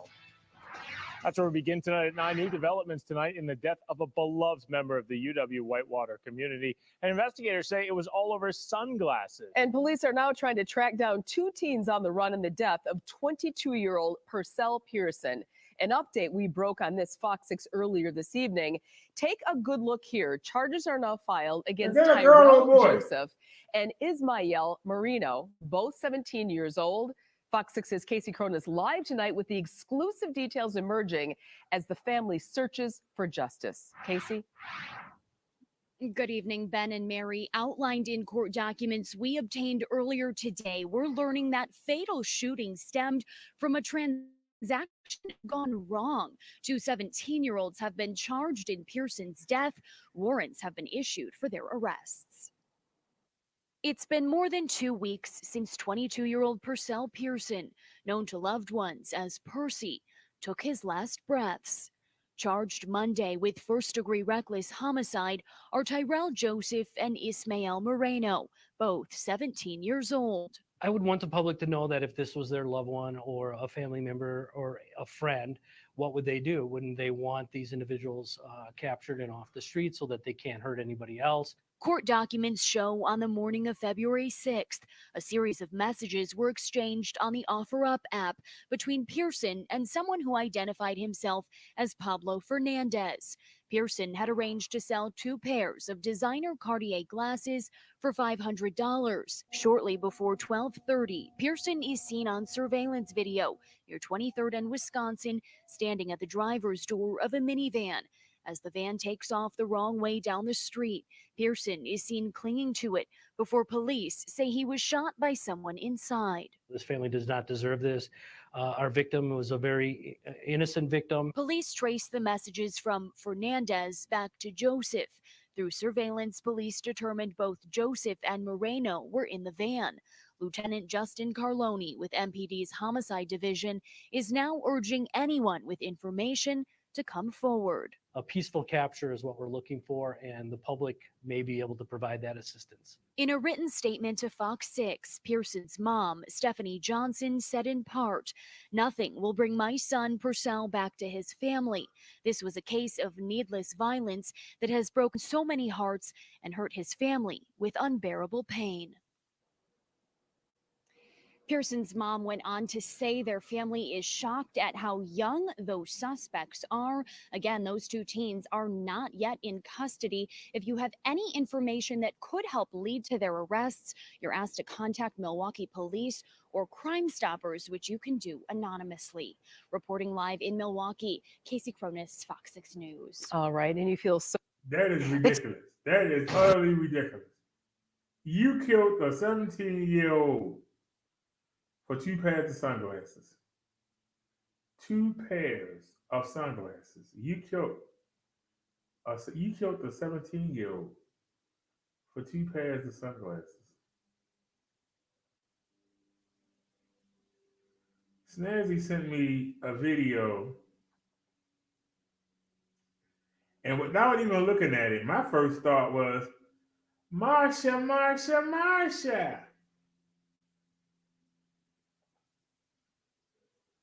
That was my first thought. Marsha, Marsha, Marsha.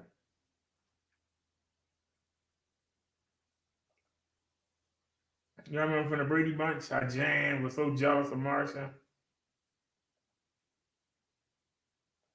Manheim Township girl accused of killing older sister.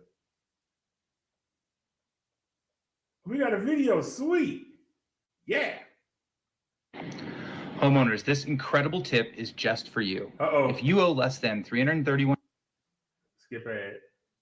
Lancaster County say they are still trying to find out why a 14-year-old girl stabbed and killed her 19-year-old disabled sister. Court documents say Claire Miller called 911 yesterday morning and admitted to the killing. In the Marsha. By law, she is charged as an adult. When police arrived, Miller was outside, covered in blood. They say they found her sister Helen dead in a bedroom, stabbed in the neck with a pillow over her face. Looking for evidence and trying to come up with a timetable and whatever to help them, whatever they can find to help them understand what might have happened. Police say the girl's parents were asleep in the home at the time. Now, this is in... Homeowners, this incredible tip. I'm trying to get it out of here. It escaped. There you go. Get out of here.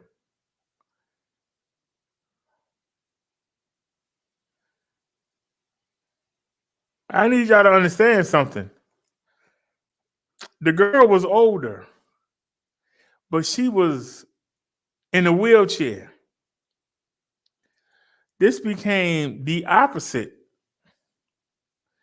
of Jan and Marsha, because Marsha was successful at everything and got the families and everybody to school. Everybody loved Marsha. And Jan was just old plain Jan. Well, now this is the total opposite. Whereas the older sister is handicapped and thus requires more attention and more concern. And so the 14-year-old is still in the Jan position, except it's worse.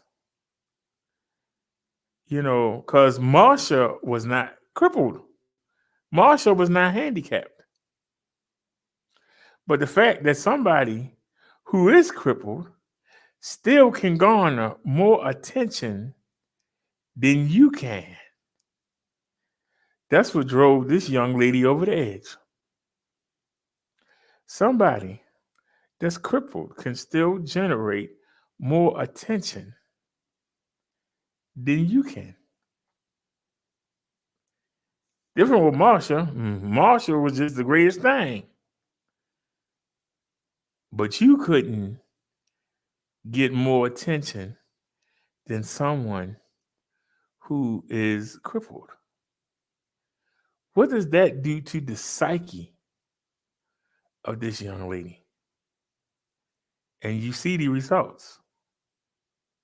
You see the results.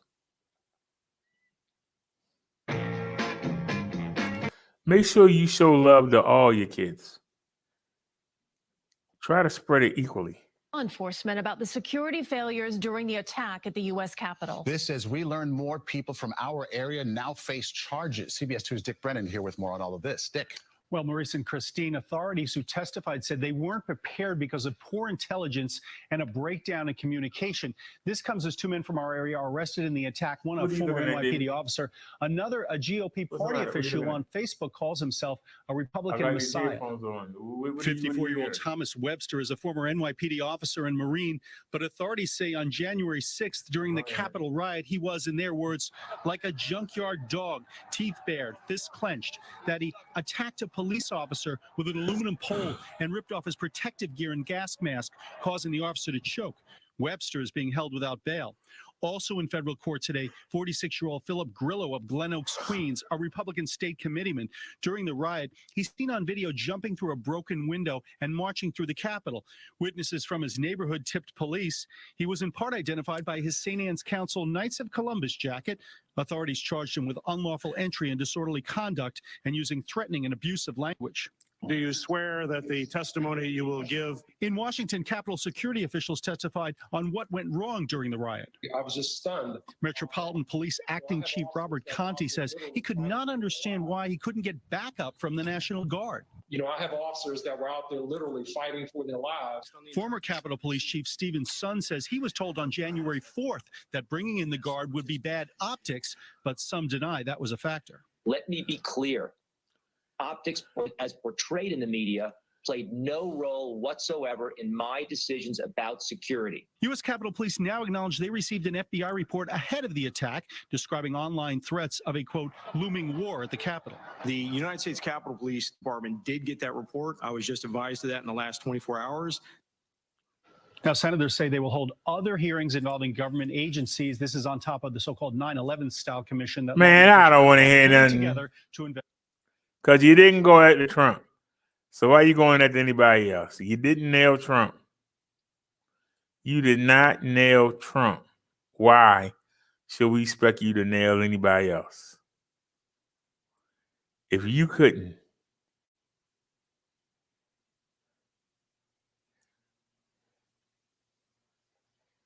you couldn't do nothing about that.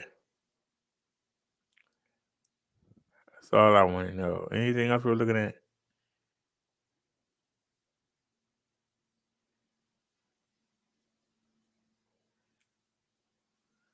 Okay. Man beating up, robbed, getting off the subway. Police need help finding this person they say beat up a 68-year-old man and took his wallet in the New York City subway system. Investigators say he randomly attacked the man at the staircase of the Bay Ridge Avenue R train station.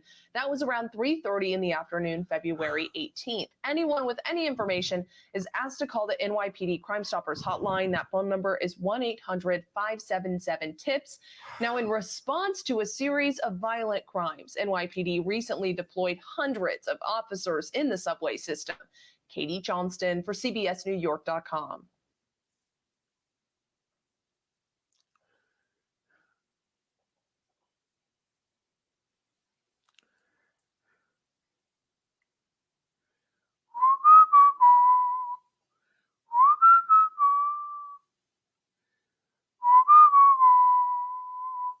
$12 hours ago. Police need help finding a man and two women who stole a $5,000 purse and other items from the Dior store at Hudson Oaks.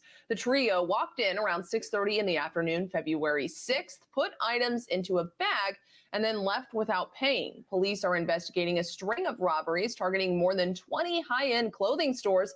They do not know if this robbery is related to those robberies. Anyone with any information, though, is asked to call NYPD's Crime Stoppers hotline. That phone number is 1-800-577-TIPS. Katie Johnston for CBSNewYork.com.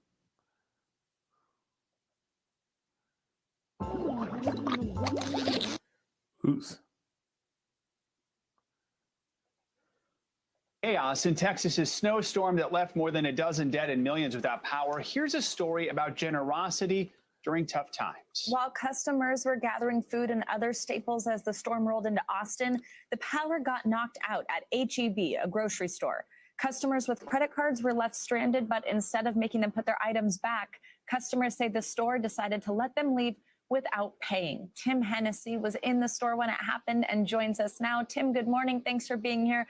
I think one of the things we've seen over the last year here in this country and across the world is that when we're in these tough times, there really are these moments of generosity that can bring us together. Tell us about what happened when you were in that store. Yeah, good morning, Savannah and Joe. I appreciate it. Yeah, it was really very touching. We kind of regretted when we first got there because we had to wait in line outside, but we made the best of it, talked to a few people and conversation. Then we got inside and we started shopping like everybody else does. And within about 10, 15 minutes, the lights go out. You can hear this collective groan like, oh, here we go again. And we kind of looked around, nobody panicked. We just looked around, we just kept shopping. And about 10 or 15 minutes later, I told my wife, hey, we better hurry up because they're probably going to kick us out pretty soon without the power and all that kind of stuff. So I said, you go one way, I'll go another way. Let's meet in the middle. And we got our stuff. So about 10 or 15 minutes later, a real nice gentleman from the store at H-E-B, he says, folks, can you please make your way to the front? We're going to check you out as quickly as we can. We have a process for this, you know. And so we got in line. It was about 10 or 12 carts in front of us, a bunch behind us, and probably 15 other lines. It was quite a number of people. And we waited there probably 15, 20 minutes. We barely moved. And I thought, wow, it's going to take a long time, you know. And then all of a sudden, we started moving. So I thought, oh, this is great. It's all hands on deck. They must have got the process down, and now we're moving. And within a few short minutes, we get closer and closer. And a woman, again, one of the employees said, "You guys have any alcohol in your car?" And I said, "No, but if you're giving out drinks, I can take one right now." So then they kind of ushered us to an open aisle, and we got to there. We started putting stuff on the band like you normally do on the belt. And the woman told my wife, "No, don't put anything up there. We're not going to have time to bag it." It's kind of confusing. So okay, we pushed our cart further down the end where you pay cash, and she looked at us and she said, "Go ahead, go home and be safe." And I looked at my wife and we looked at each other like, what's going on here? I said, "How do I pay?" And I'm looking and watching people go out, as you saw in that picture, you're showing that picture there. And I realized, wow, they're letting us just leave without paying. Didn't ask us a single question. And I thought, and my wife started tearing up. I looked at her, so I get a little teary-eyed, And then I went back and got in line again. And so they put me out. Finding a man and two women. What would y'all have done?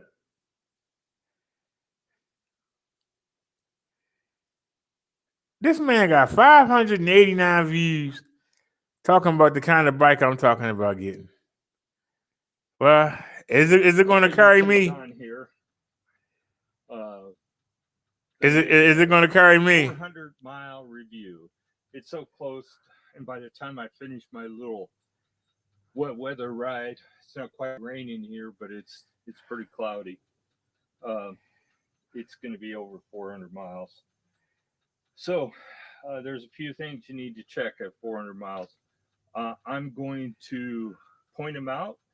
I might not necessarily do them because it's an ongoing thing. First thing you want to check is your headset. You want to make sure that's still tight. There's a lot of ways you can do it. But all right, if it's riding him,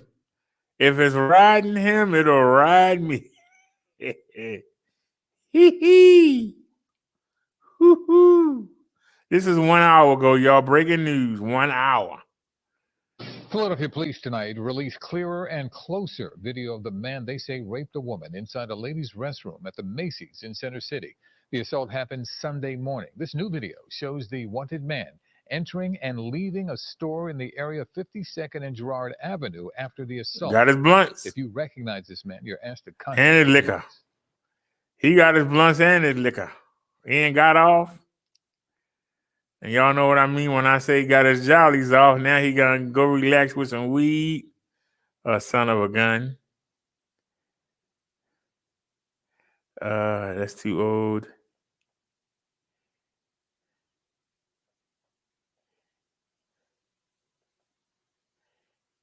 That's 3 years ago.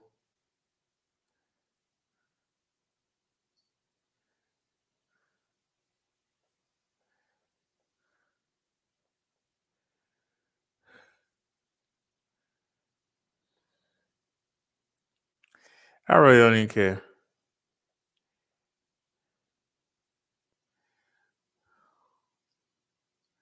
That's a year ago.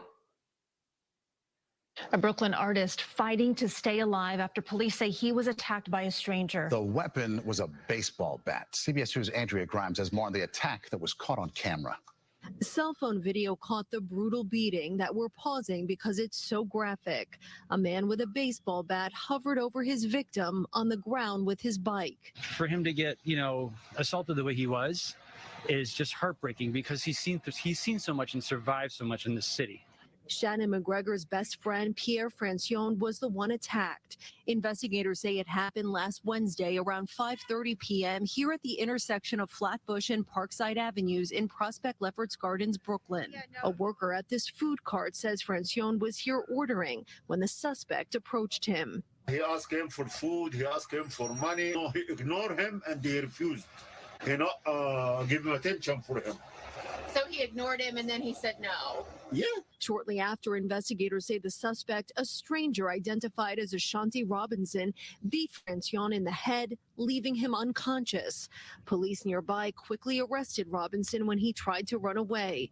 McGregor describes Francione as an incredibly talented artist who's lived in Flatbush for years and did not deserve this.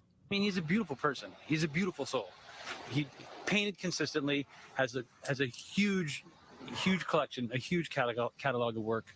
I need people to take care of themselves because lashing out at other people that don't deserve it is not acceptable in any way, shape, or form. Robinson is facing numerous charges, including assault and attempted murder. In Prospect Lefferts Gardens, Brooklyn, Andrea Grimes, CBS 2 News. And Robinson was arraigned and held without bail. That don't make no sense. Because a man don't want to give you something.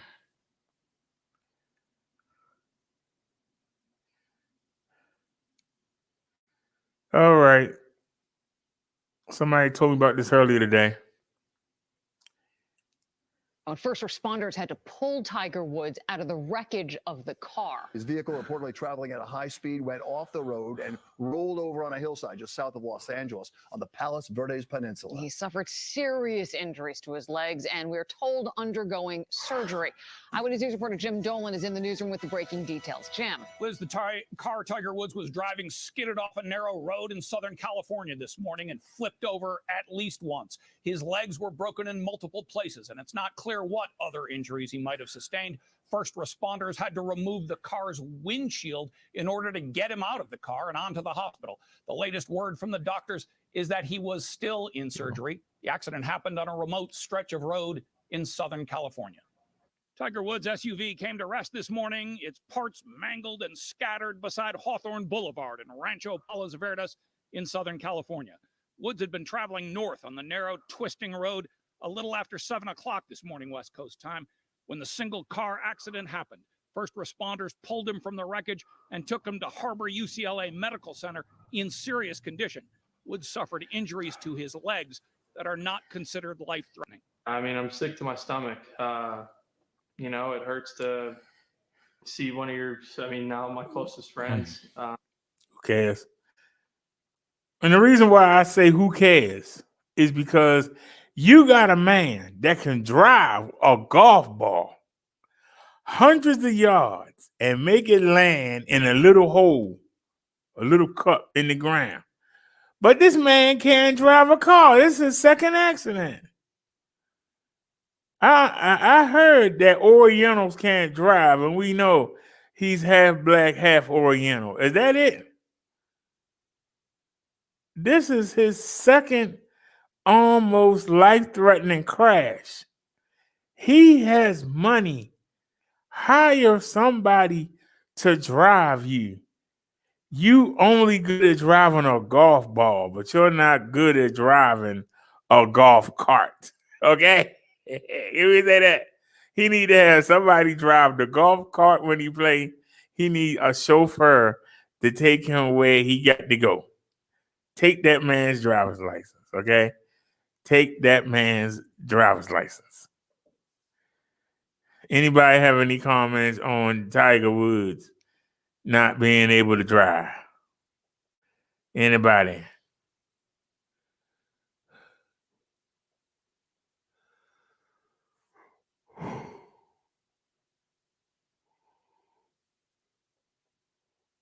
Hmm.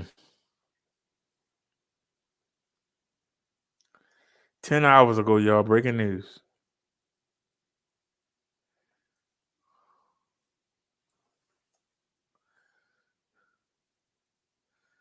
Now you see the guy right there. That's when you break out the wasp spray and you take off. Break out the wasp spray and take off. Don't even get that guy a chance to get off the bike. You break out the wasp spray and you take off. Because I guarantee you, I'm spraying and I'm going to take off. You ain't going to be able to see. How you going to catch me? And I might ride around the block, and if you're still there, I might take out my knife and I might try to slit your throat while I'm riding by. Bunch of cowards. Always trying to rob somebody instead of going out and getting your own. Cowards deserve to be taken off the daggone street. They don't deserve to live. They don't deserve to breathe the same air as law-abiding citizens. When are we going to stop doing that? When are we going to stop making excuses for them? When are we going to stop turning our heads? That man sat there. Oh, I would mean to get to this. Bronx community is on edge as police search for a man they say tried to rape 2 women in separate attacks over the weekend. CBS News' Natalie Duttridge is live in the Claremont section with more on this. Natalie. Well, Mary, that's right. Women we've been speaking with say they're nervous and have been kind of looking over their shoulder, worried that this suspect could strike again. Now, one of these incidents happened along this busy street right outside a hair salon. Video shows a man push a 39-year-old woman whose face is blurred to the ground here at Morris Avenue and East 174th Street. Police say he attempted to rape her, pulling her pants down and groping her. It happened on Saturday around 6:50 p.m., just as she was leaving this hair salon. She ran out to get something in the store. That's when she was attacked. And the lady said when she came back in, she was crying. They called the police. Customers at the salon say the woman was able to fight the suspect off and is physically okay, but terrified. Just an hour earlier, 3 blocks away at 177th Street and Morris Avenue, the same man got inside an apartment building. This time, he targeted a 29-year-old woman and forcibly groped her. The woman was able to defend herself, and once again, the man took off. Women in the neighborhood are worried about walking alone. Heartbreaking for the people that had to endure that. Trauma. I have to walk down here, so I'm a little scared because of that. So I'm going to have to change my way. This man says he was called to install surveillance cameras at a building near where the incident happened. I got 2 daughters and a fiance, so I wouldn't want that to happen to my family or anybody else's family. Of course, I would intervene and try to stop it. And police have been putting up these posters all over the neighborhood, offering up a $2,500 reward for any information that helps lead to an arrest. In the Claremont section of the Bronx, Natalie Duttridge, CBS 2 News. Natalie, thank you. That's daggone shame. They offered $2,500. They offered $2,500 reward. That's what you women are worth. 2,500 reward. 2,500. And right now at 5:30, a disturbing story from Southwest Miami-Dade where a family is in mourning. A teenager was found shot to death in his car. And his family can't understand why someone would want to hurt this 18-year-old. There's a big reward for any information leading to an arrest. Local 10's Alex Finney is live with the latest on the investigation. Alex. Hey, cutie. Well, Louie and Christy, I've been in constant contact with the family all day long, and they said right now there are still so many questions. Take that mess out your head. Than answers. That's a bad Who job. killed 18-year-old Neil Curiel and why? What we know is that he was shot, and they tried to burn him after he was shot. Today, we spoke with his aunt, Yami Martinez, about the investigation and the loss of her young nephew. They took him away before we even, saw him become a man. The family says they're waiting on more information from police, and so they've been doing a bit of digging themselves. Yami posting this alert on Facebook, starting with "Please help," and then offering a descriptive timeline, providing photos, all in an effort to find her nephew's killer. The medical examiner's office confirming Curiel's death, telling Local 10 he was shot and killed over the weekend. Meanwhile, Miami-Dade Crime Stoppers sending our station this flyer today, offering a $5,000 reward for any leads in this case.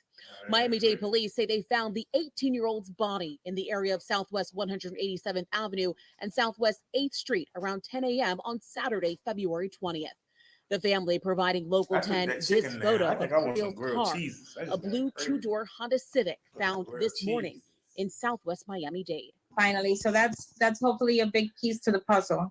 Now we know we didn't know if maybe he rode with someone else in a car, or and they took him there. Maybe it was like an ambush or setup or anything like that. But now we know that his car was at the scene. And we are still waiting to get a few more details from Miami-Dade police. I want y'all to look at something. Look at how bad this job is.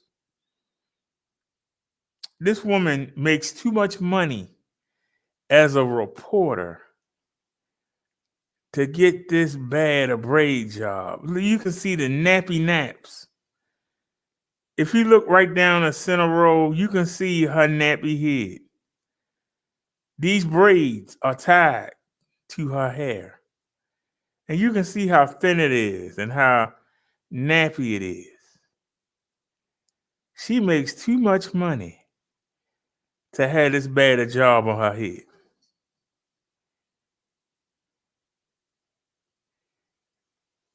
My ex-lady friend, when I would see her head looking like this, I would tell her, here's some money.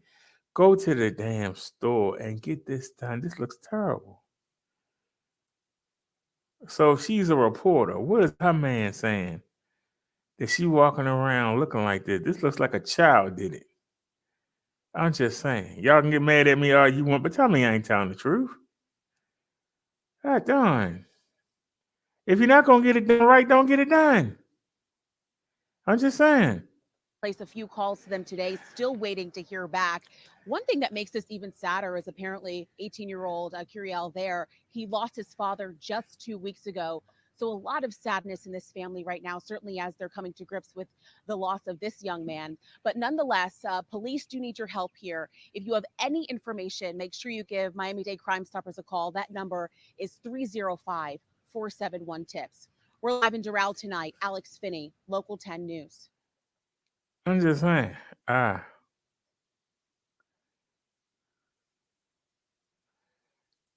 I can tell you,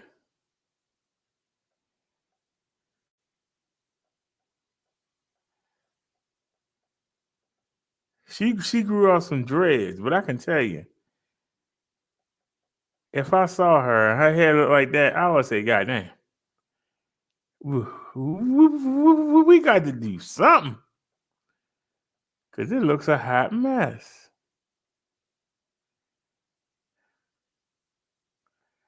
All right. New Orleans man says the NOPD made a bad situation worse after he had been carjacked. He claims police never showed up to investigate the crime.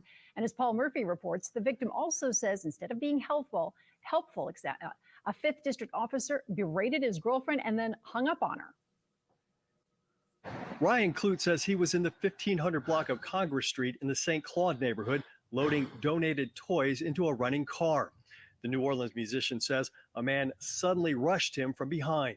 Slammed my head against the car, pushed my friend out of the way, and then, before we were able to grab him, slipped into the car and just drove off. The carjacking happened around 8 last Thursday night.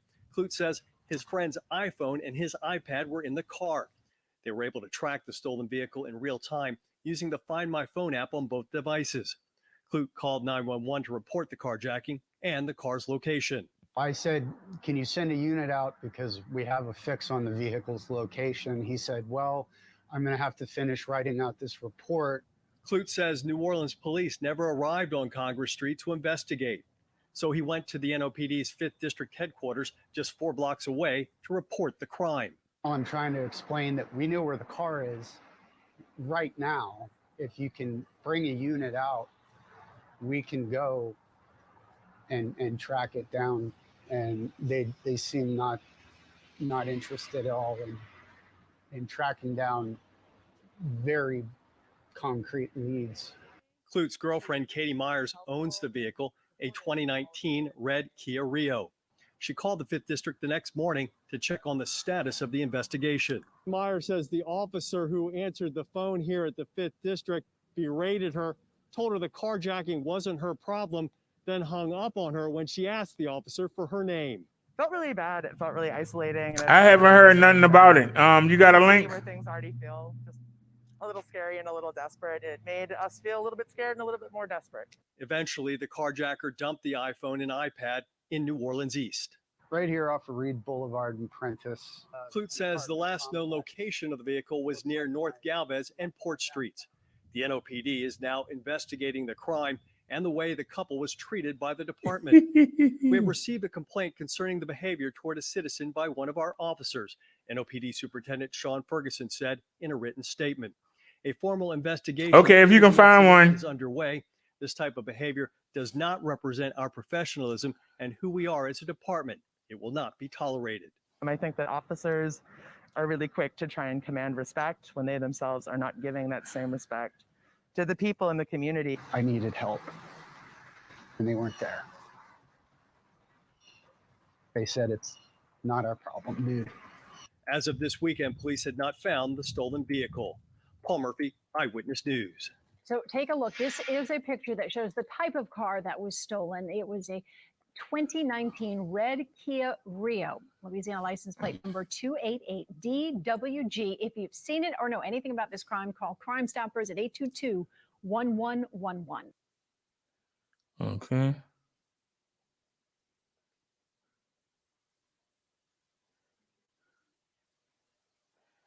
So the man basically did the police job and they still couldn't do nothing. That's sad. That's just sad. All right, y'all. I'm starting to get tired. Let's wait for somebody supposed to be sending us a link about Coca-Cola training course or something. So let me play a song here. Oh, I haven't shown our intro. Okay, we can show the intro.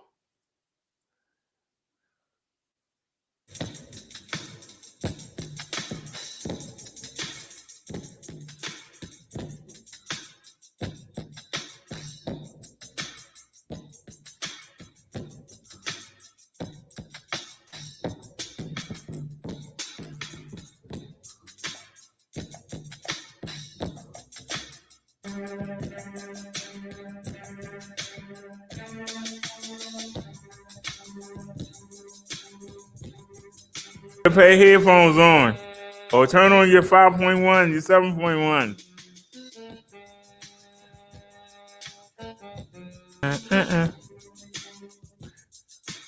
Now I'm playing it on the keyboard. And nobody asked you to repeat that. All right. Debo said he was being sarcastic. We waiting. I got the phone cleared here. We waiting for Tommy to send us the link about the Coca-Cola. I put the email in to send the link to Tommy. Let me do it again.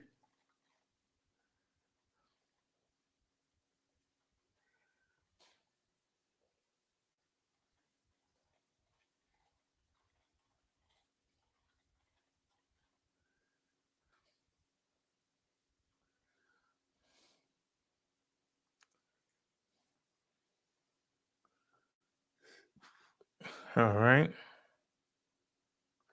Give me 1 second here.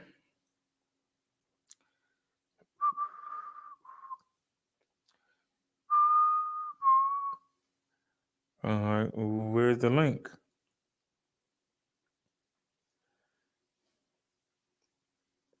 Hey.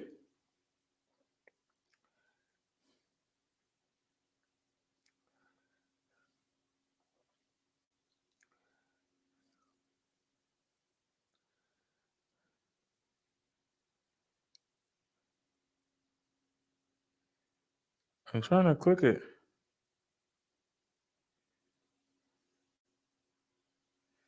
Share the link.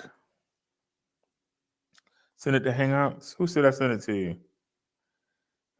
Let's send it to Chung Lee. And send. All right.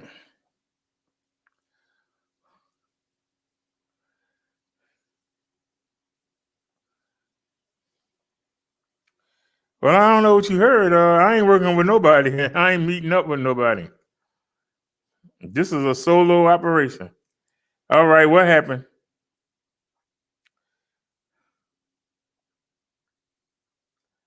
Well, all of a sudden, am I spinning? What's going on? Okay. All right, we seem to be okay. All right, we got to share. Go back to share screen and okay, open that up. And y'all see the window was open. Now we need to go in and I send it to I could have sworn I sent it to Chung Lee.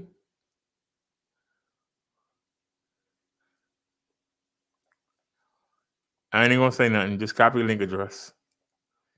You know you're wrong for that. Wait a minute. We got to go back here.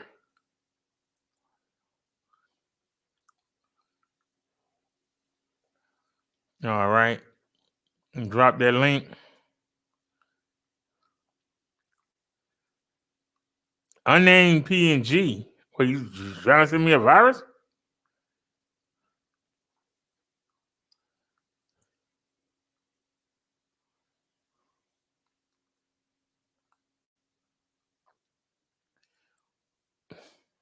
Why are you redirecting us?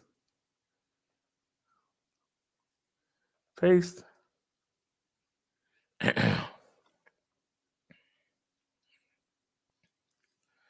Are you sending us a picture? Hold on a sec. What are you trying to do? You trying to send me a picture?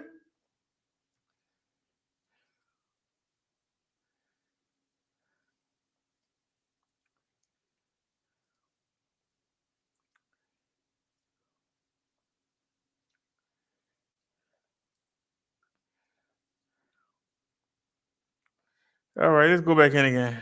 Did I get another email?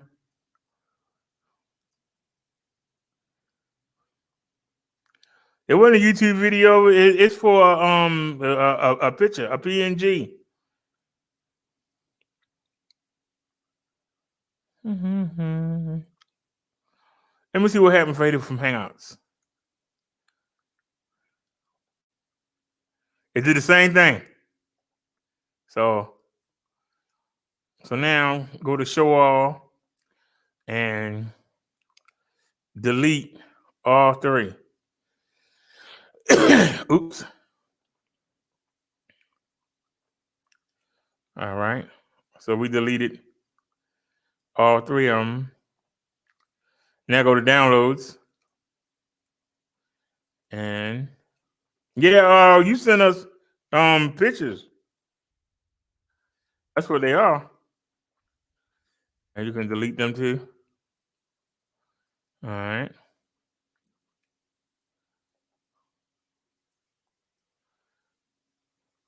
All right, he said he sent it again. Mm-hmm.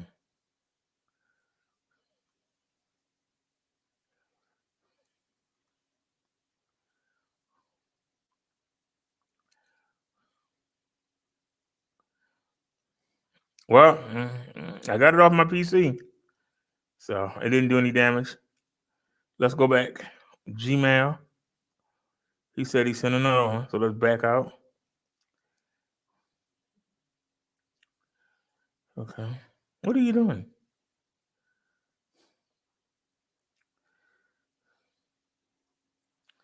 I only see one.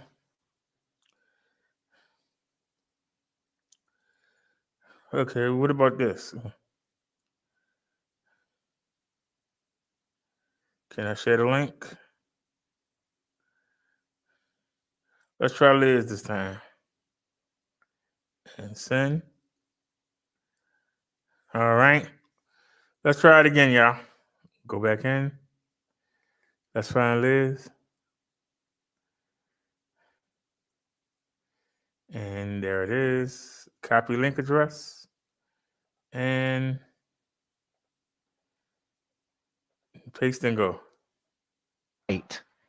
And yeah, this is confirmed even by Coca-Cola that, yeah, those are materials that we put out. And, we're just trying to tell people that you need to be less oppressive. This is from Newsweek, guys. This is what YouTube would say is a top shelf authoritative source. Coca-Cola, facing mounting backlash from conservatives online, has responded to allegations of anti-white rhetoric after an internal whistleblower, and I love those. I love whistleblowers. Because, truth fears no scrutiny. If it's the truth, let's hear it. If the truth is offensive, let's hear it. A whistleblower leaked screenshots of diversity training materials that encourages staff to, quote, try to be less white. I'm not reporting from the Babylon Bee. This isn't an SNL sketch script. This is from Newsweek. On Friday, this Carolyn woman, an activist who supports banning critical race theory, shared images from an internal whistleblower of the company's online racist training. The slides included tips to learn how to be, quote, less white, less arrogant, less certain, less defensive, less ignorant, and more humble. By the way, all of those bullet points are what it means to be white. White, if you're white, you're arrogant. If you're white, you're certain. If you're white, you're defensive. You trying to get us flagged on something stupid like that? You really sent me something about that.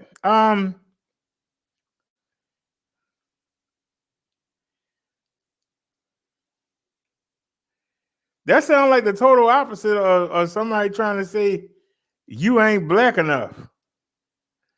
Coca-Cola saying its employees are too white. That doesn't make any sense.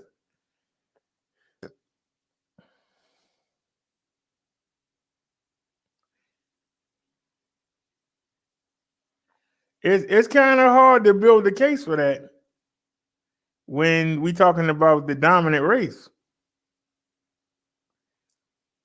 It's kind of hard to garner sympathy.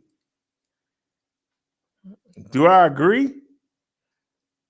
No, people should act how they want to act. But I guess if you want a job, I mean, if you're sitting there, you can tell somebody of ethnic, you hear ethnic voice on the other side, and you decide, well, I don't even want to deal with this person. I can see it in that point, but I mean,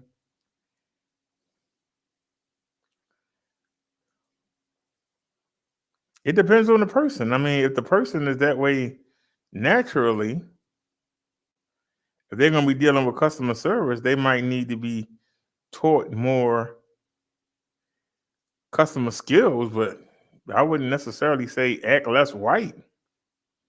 I would say act less like an idiot.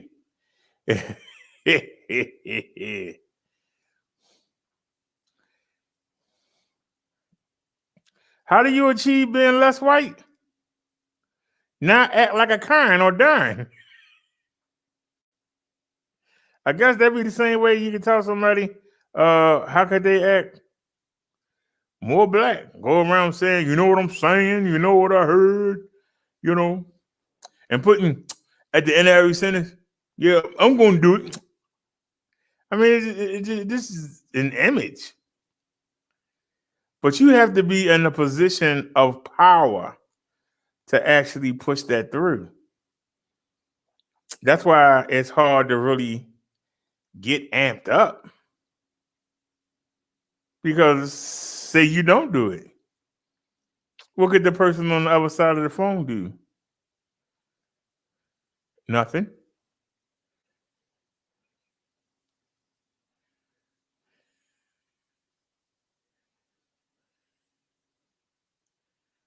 If you work for the customer service and you act arrogant, you really couldn't do much about it. You said yes like an idiot. I understand, but like yourself, I did not have a choice of my race, my friend. Did I?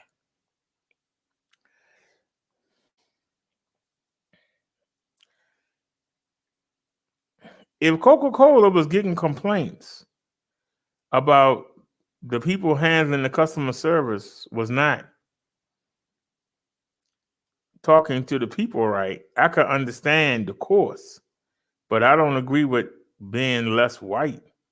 I don't think the race got to do with it. It's the ignorance of the person. I mean, if you on the phone acting like a Karen, it don't matter what color you are, you need to be fired.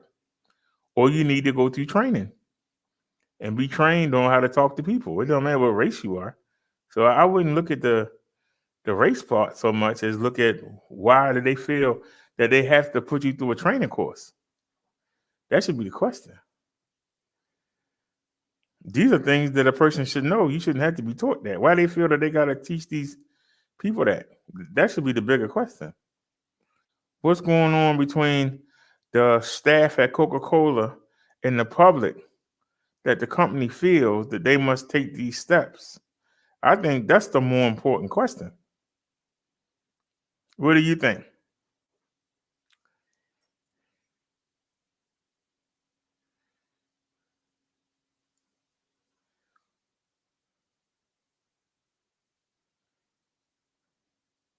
Because I know I've talked on the phone to people. I had a conversation with somebody the other day on the phone. I believe it was Friday or Saturday. This was an age verification. And they asked me for a picture of my ID and I sent it. You had to be 18 years or older to get the product. I sent them a copy of my driver's license. I didn't renew my driver's license. But I wasn't trying to drive. I was just trying to get a product that you got to be 18 years or old to get. Matter of fact, to be more specific, with this, they had a good deal online, but they wanted age verification. They supposed to be checking my age. It had my birth date on there, driver's license number on there, my name, how old I was. She said that because the driver's license was out of date, that I cannot use that for age verification. And I said to her, your job is not about my license or my ID. Your job is to verify my age. And if it expired in 2019, it's 2021. What's the age of me in 2019? My age would have been 49. So now we in 2021. And this summer, I will be 51. So you verified that I am way over the age of 18. What's the problem? Well, it's expired. Has it been expired for 40 years? Well, actually, has it been expired for 38 years? Or 32 years? I'm sorry. 32, I believe my math right. Yeah, and I'm telling you, it's expired. I said, ma'am, you're once again, your job is to verify my age. What's the age on that license? Didn't you run it through the computer? Didn't it come back, expired or not? That's me. You supposed to verify how old I am. Well, God darn it, son, I told you, man, what are you hollering at me for? This company hired you to verify my age. The information that I gave you shows you that I was born in 1970. I'm 50 years old, going on 51. You supposed to verify my age. And she went on and on and on. I hung up on her. So how you doing, Jasiah? So if your job is to verify my age, and I give you a state driver's license, it might have expired 2 years ago, but I didn't go back in time. You take the information and you add on the 2 years, and you see, I will be 51 this summer. You're supposed to make sure I'm over the age of 18. So how is whether or not, if I was driving the car and the police pulled me over, they would say, your driver's license is expired. I have an issue with you. But I'm not driving. I'm using it to show how old I am. And it shows them that I am 51. What's the problem? Well, because it expired, it's still good for showing my age. What? Don't nobody get younger. I got younger in 2 years.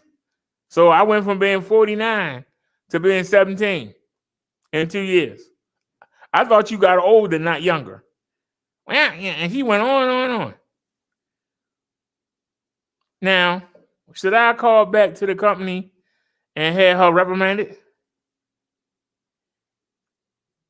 I haven't been flagged.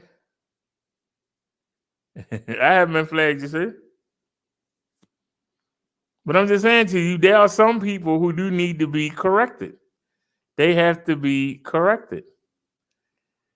Tommy says, don't get me wrong. I love my friends of all colors. And yes, I had the same problem with this expired license. That is goofy, isn't it? Yeah, it's crazy. If you go to verify somebody's age and I give you proof, your photo is on there and everything, 2 photos of you. And I've been ordering from this company for almost 2 years. But because of my change of address, you understand what I'm saying? I had to because I was already verified. I had to re-verify because of my change of address. And I contacted the motor vehicles and they sending me a change of address card. It'll be here within 2 weeks, but it's coming. So I'm going to have to call back next month, and try it again with that. And if that don't work, then I might have to actually try to get the hard copy and just get an ID. But what I'm saying is that they were verifying my age, not my ability to drive, not where I lived.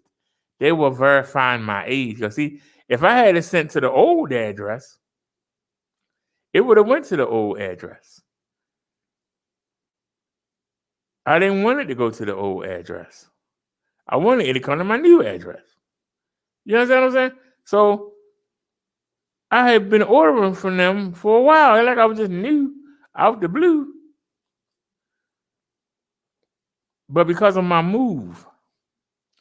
But like I said, I had applied for the change of address card. But as usual, I do it too late. I do everything too late. I'll be on it.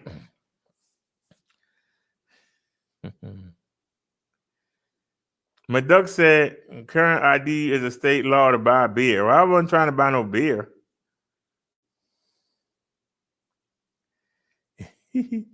Cecilia says, I haven't drunk any Coca-Cola for years. Tommy says, I hear you. Nia said, the ID must be valid and not expired. It's their policy. If I was getting pulled over by the police and I'm driving a car and they say you're driving a car with an expired license, I see your point.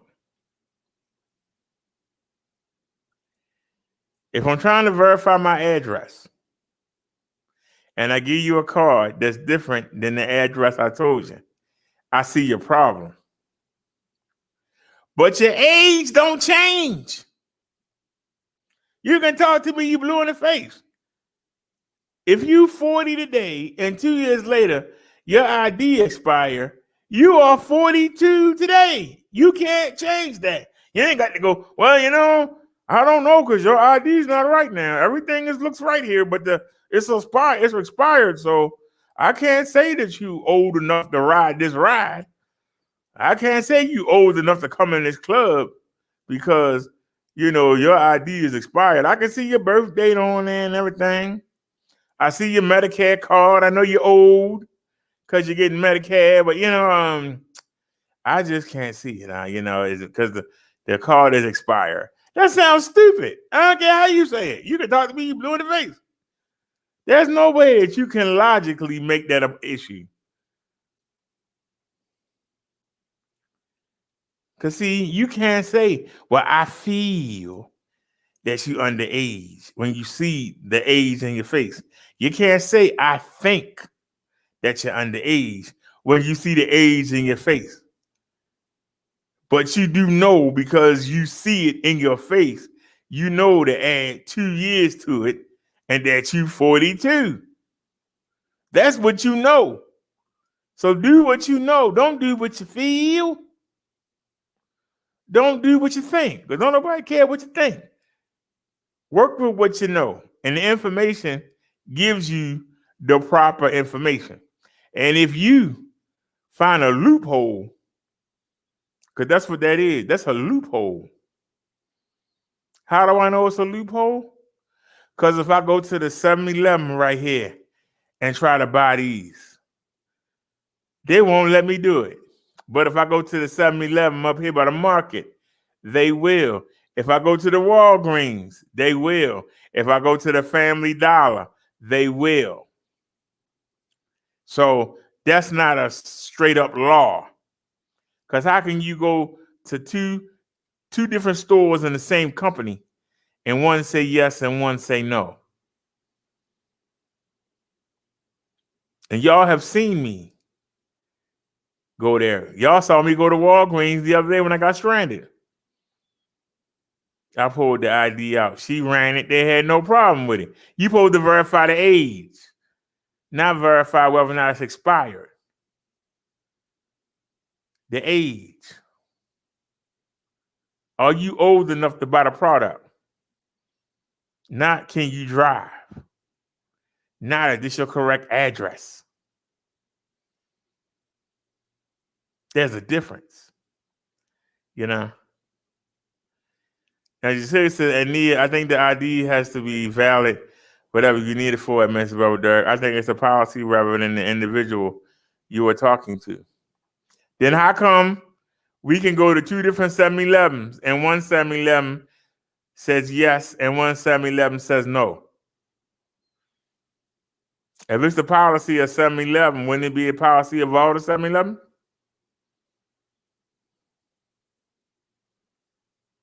How come Walgreens don't have a policy on it? How come Family Dollar don't have a policy on it? So they all inferior? I'm asking y'all, are they all inferior? That only this one 7-Eleven and this lady on the phone, those are the only two people who say that. Everybody else I deal with hasn't said nothing. I still go to the doctors. Why haven't they said, hey, your ID expired? I go to the cardiologist. They don't say, hey, your ID expired. Well, we can't give you these health services, you know, because your ID has expired.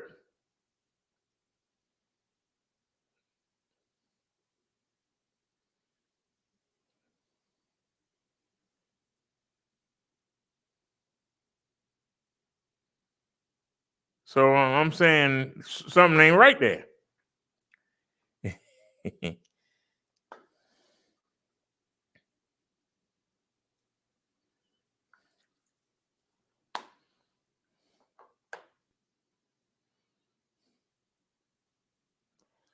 Nia says, who knows what their policy is? Perhaps they are enforcing it if it exists. Now, until the change of address get here, I changed it for eBay. I changed it for Baltimore Gas and Electric. And I changed it for Amazon. I put in a change of address at the post office.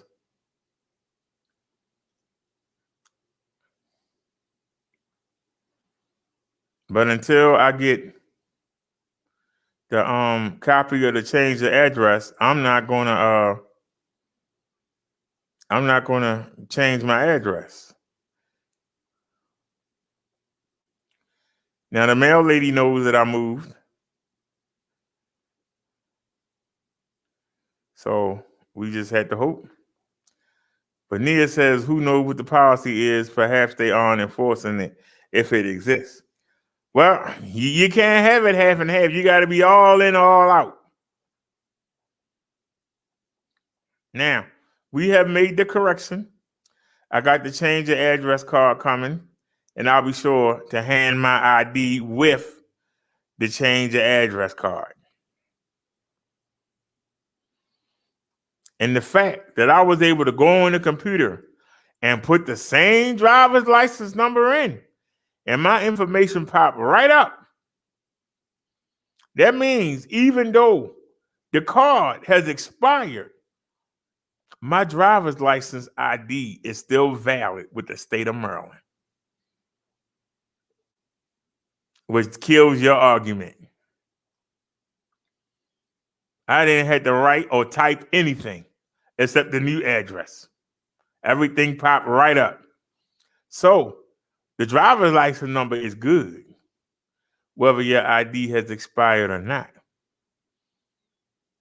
Your driver's license number is almost like a social security number. It follows you wherever you go. And I put that in there and everything popped right up. So whether it being expired or not, it's still recognized by the Maryland Vehicle Administration. It's still recognized. I ain't had to type in nothing. Everything popped right up. All I had to do is put the new address in. So, I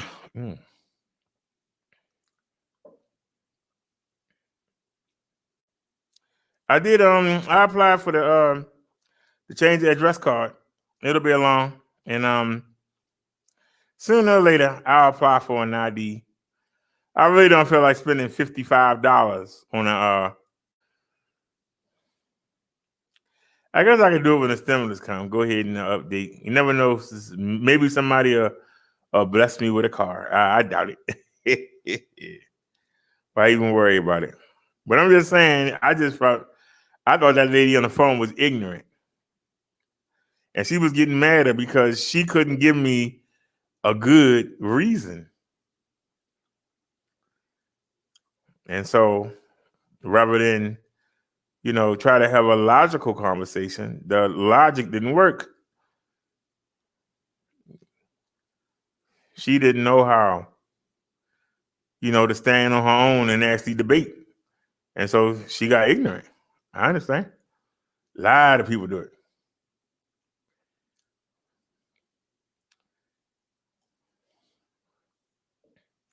Now, she could have transferred me to somebody else, and maybe we could have got it resolved, but instead, she went off on me, and I hung up on her butt. As people tend to do,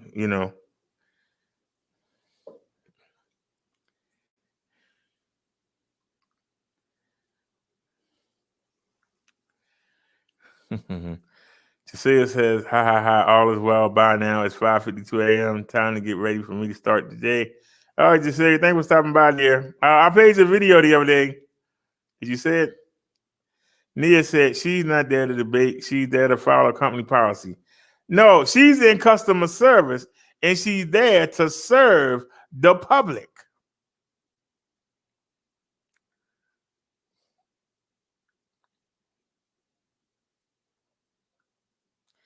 And if there's a loophole in the company policy,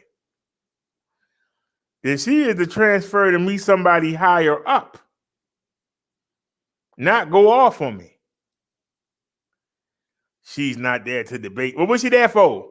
Customer service means you deal with the public. You deal with the customer. And the customer is always right. Especially when they're right.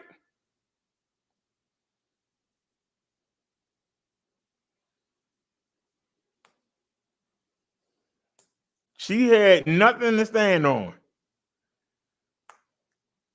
I hit her from the front, the back, the side, and the rear. If that's your company's policy, you got a flaw in it. Let's examine it. You got a flaw.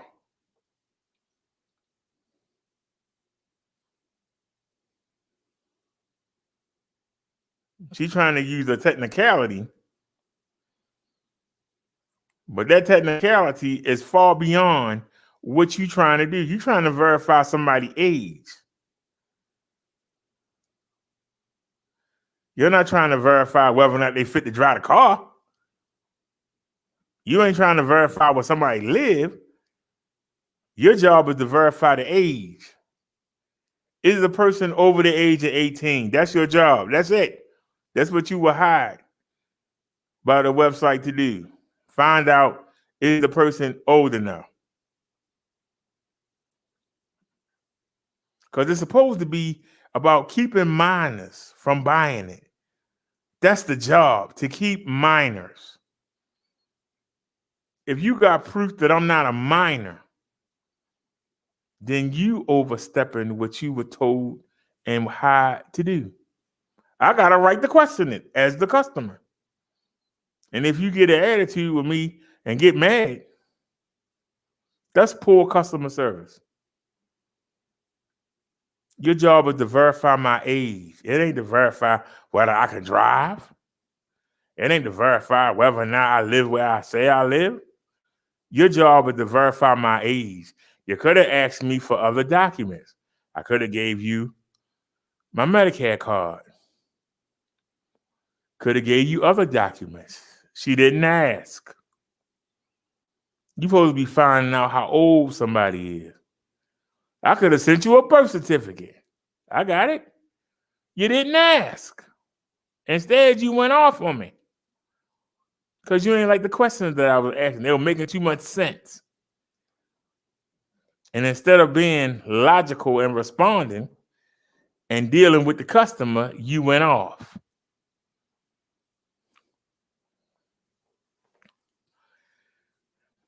Nia said, the point is, you have an expired ID. It's up for you to carry one that is valid.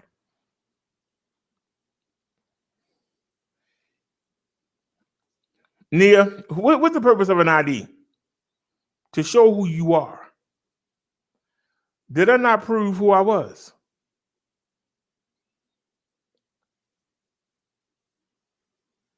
That's the question. Did I not prove who I was? Did I not prove how old I was?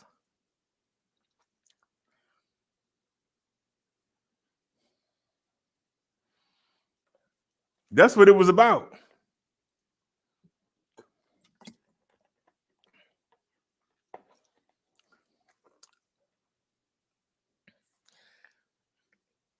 The ID being expired does not change the information on the ID. The ID being expired does not change my age. True or false? You're not checking whether or not my ID is expired. You're checking to see how old I am. And the ID is a good resource to prove who you are.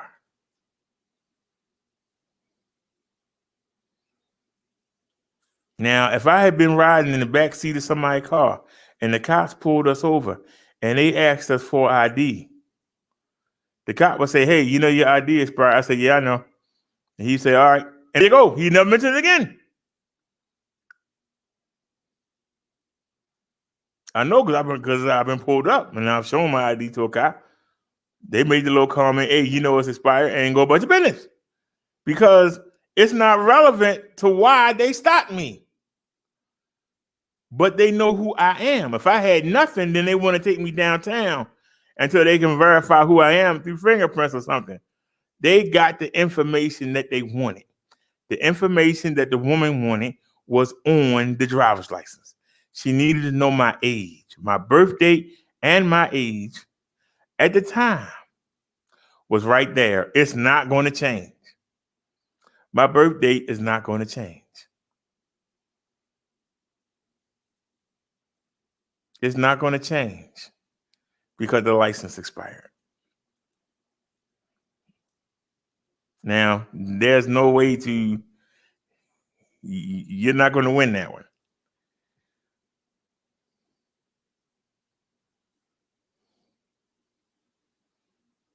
It's like if you walk into Walmart and you have a card that says you cannot wear a mask. You literally could choke in the mask and pass out or die. And you trying to get into the Walmart and the security guard doesn't want to let you in without a mask. You show him, this says I cannot wear a mask. And he tells you, our policy is you must have a mask.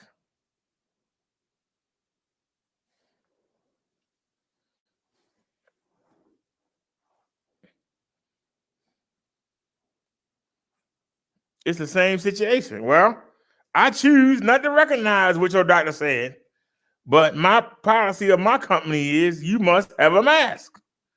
It's the same scenario. You have to go to somebody higher and say, look, if you want me to shop here, I cannot wear a mask. I could pass out and die. You don't argue with the security guard. You go to a higher person. Let that person make the decision. They don't let you in. You take your business elsewhere. Just like the lady got ignorant with me, I took my business elsewhere.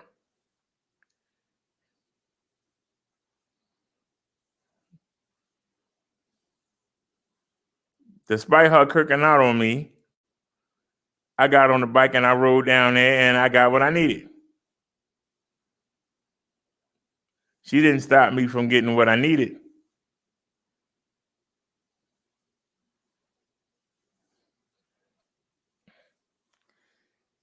You say it's invalid. The information on there invalid? If a cop stopped you and needed to know your ID and that was the only ID you had, because I've seen many a cop show where they say, well, you got an old one? I need something to tell me who you are. And they dig through their wallet and they pull out an old one, okay, and they take it and they go run it. Told you, you're not going to win this one, dear. You're not going to win it. Just because the time period expires, the information on it doesn't. If your driver's license number, you have it for your life. It don't change. No matter how many times you go renew it, it's that same driver's license number on it, ain't it? It don't go nowhere.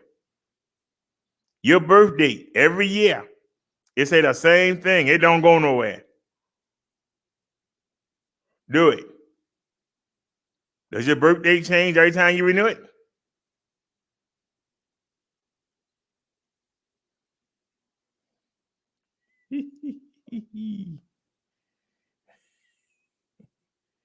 Tommy says, good for you to take your business elsewhere. Vote with your dollar, my friend.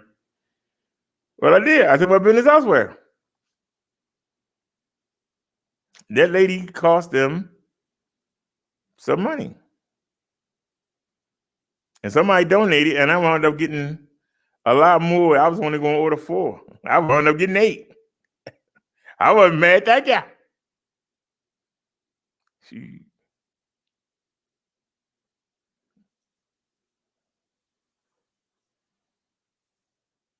I'd have been down to my I've been down to my last one. Shoot, it's still 4 sitting in there. Huh? I ain't mad at you.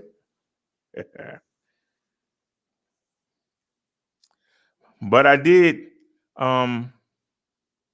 apply for the change of address card. And so the next time they have a sale, I'll go onto the website. And if they send me over there to that place again, I'm going to send the change of address card along with the driver's license. The change of address card not going to be expired. What's going to be the excuse then?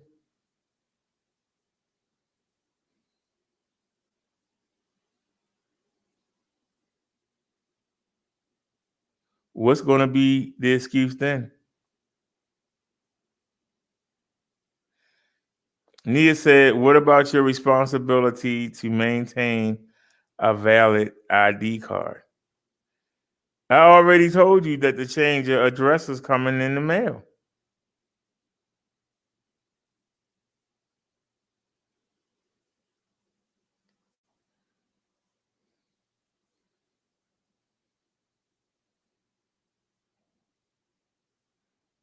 And the information on that card is going to be the exact, except for the change of address.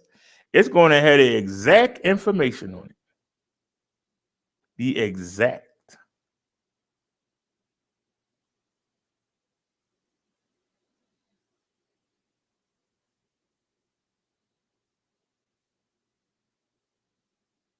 Because I guarantee you, when the police pull up on a homeless person and ask them for ID, do you think that they got a valid ID card? They've been living under the bridge for 5 years? Should they take them downtown and fingerprint them? And waste our taxpayer dollars to house them while they figure out who they are when they got It might be an old ID. All you got to do is do some math. If the ID say that they're 40 and you look at them and they look 50, it ain't hard to add the time on there. Driver license number don't change.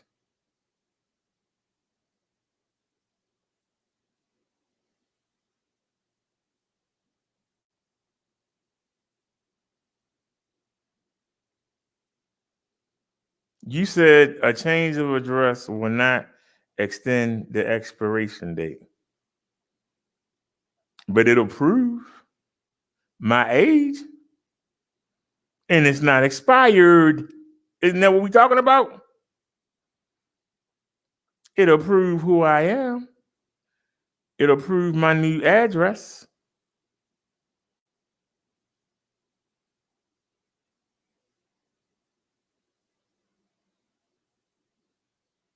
And it's current.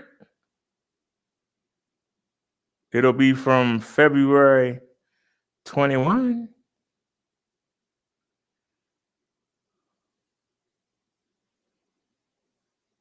What more you need? You got something from February 21 from the MVA saying, this is me, this is my address, birth date on there, date of birth on there, driver's license number on there. It all matches my ID. What more do you need? I'm just asking you, if you're trying to verify, what more do you need? You have an updated card.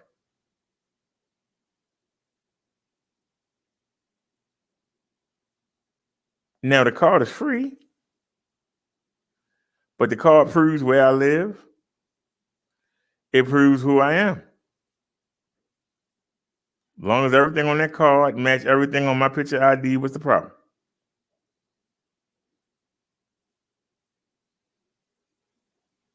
The only difference would be the date that you're worrying about and the address. And it's a change of address. That's the only thing going to be different.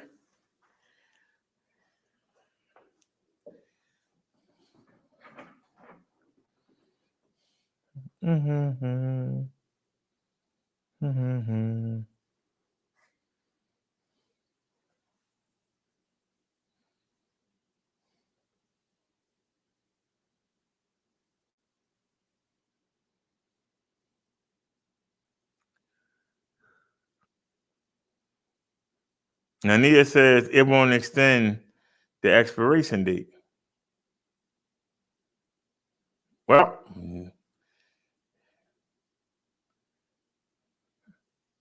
we'll actually see.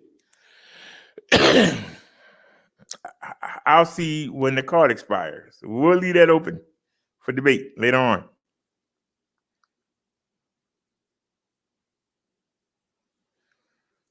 Because I doubt if they send me a card in 2021 and have it dated 19. We'll see.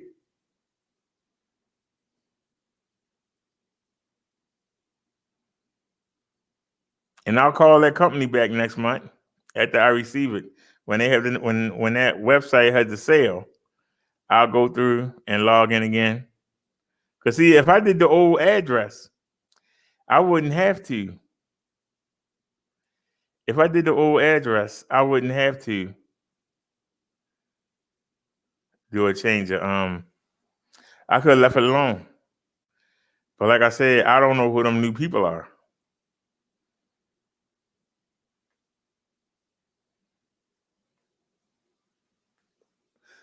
I don't know who they are.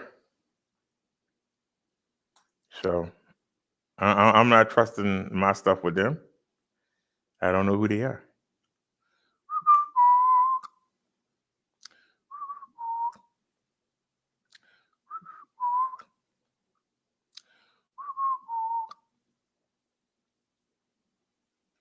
But I see you never answered my question about the lady that has a document from a doctor saying that she can't wear a mask.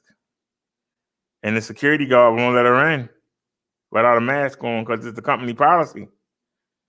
Does the security guard just put her out, or does he go get somebody higher and say, look, this lady got a notice? What do we do? But if he go off on her and throw her out of there, that will be poor customer service.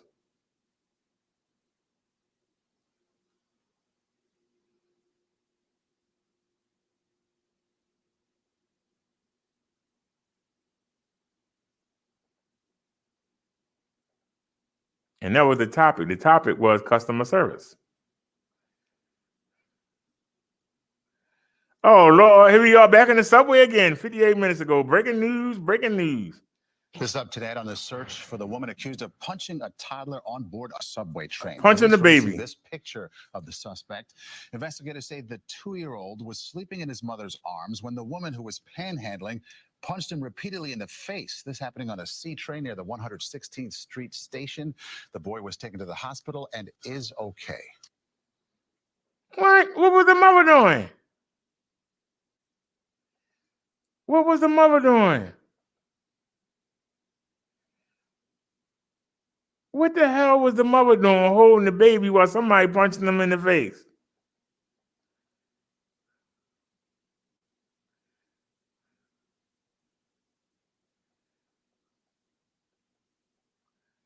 That's just crazy. He's telling y'all, don't get on the daggone subway. Leave the MTA alone.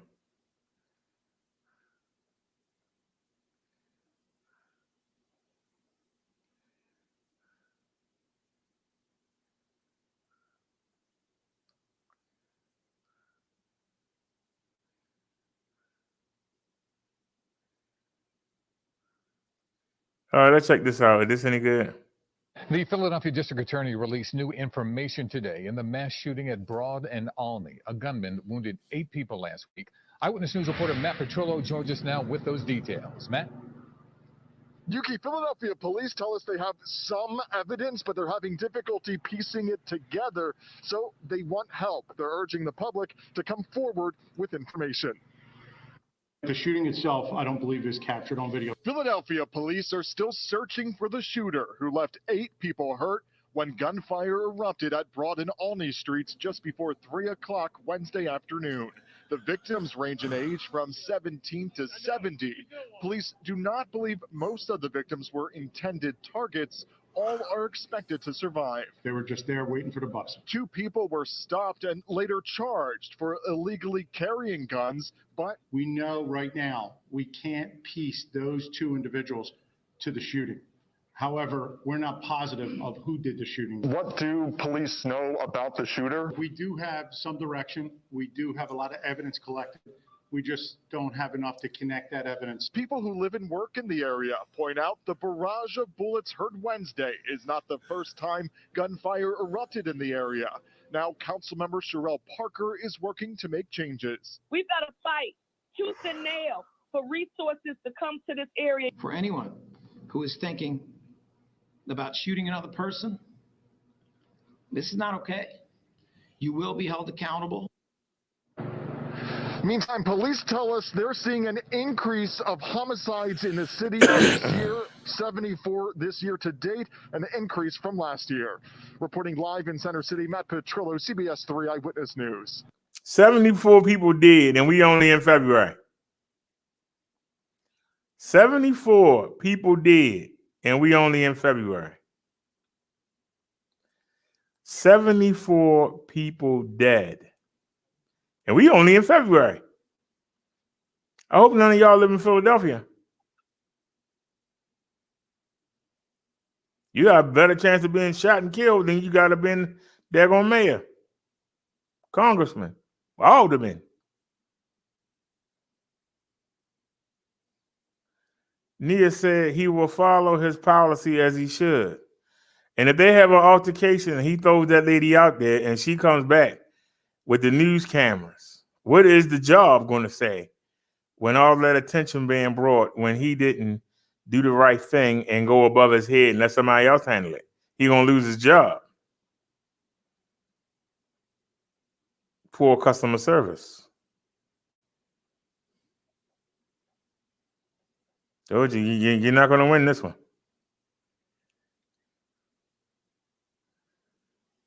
No charges for the officers. Shower door lost it.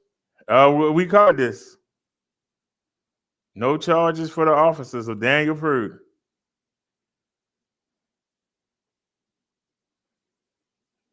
Waiting for this ad to go away. Hold on. Oops, it's the wrong button. Doggone it. Doggone it. Hit the wrong button. Doggone it. Shower door. And you're going to make us watch it again. Oh, YouTube, you cruddy. You know that was an error. That's cruddy, YouTube. You're going to make us watch it again. That's just cruddy. That's just cruddy. Grand jury deciding not to file charges against 7 Rochester police officers in the death of 41-year-old Daniel Prude last March. The incident seen on police body camera footage obtained and released months later by Prude's family shows him naked, shouting, and being restrained with handcuffs, his head covered with a hood. Officers say he was spitting and saying he had COVID-19. New York's Attorney General Letitia James saying the officers should have been held accountable. I know that the Prude family will rightfully be disappointed by this outcome, but ultimately we have to respect the decision. Prude was visiting relatives in Rochester. His brother had called 911 asking for mental health professionals concerned Prude was having a breakdown. An autopsy provided by the family said he died days later from complications of asphyxia in the setting of a physical restraint. They could not show no type of respect for a human life. Tonight, the Attorney General saying the criminal justice system is broken. The system too often allows officers to use deadly force unnecessarily and without consequence. Tonight in a statement, Rochester police calling for calm and respect for the grand jury decision, adding that the 7 officers remain on leave while an internal investigation continues. Ron Allen, NBC News.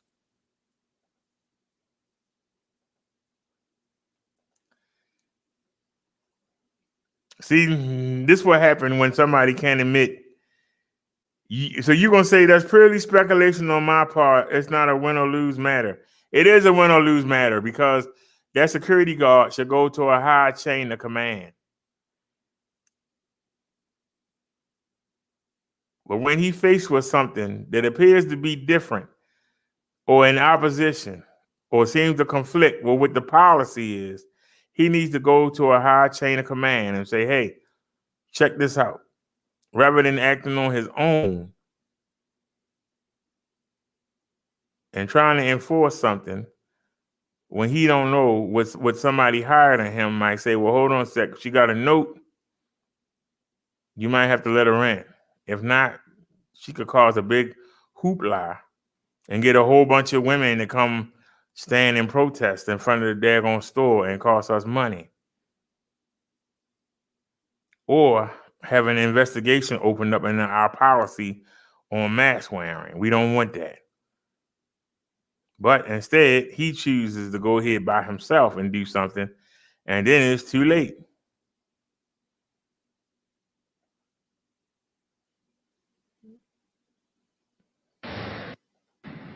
And we're following breaking news. A pregnant teenager was injured in a double shooting tonight. It happened around 7 o'clock in West Philadelphia on the 5300 block of Haverford Avenue.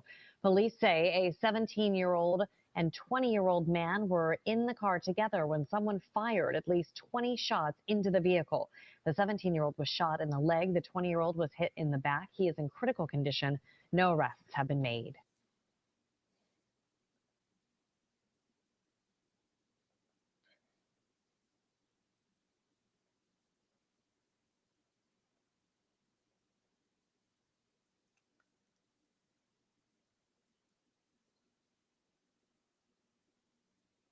Oh, that's a year ago. That'd have been a great story.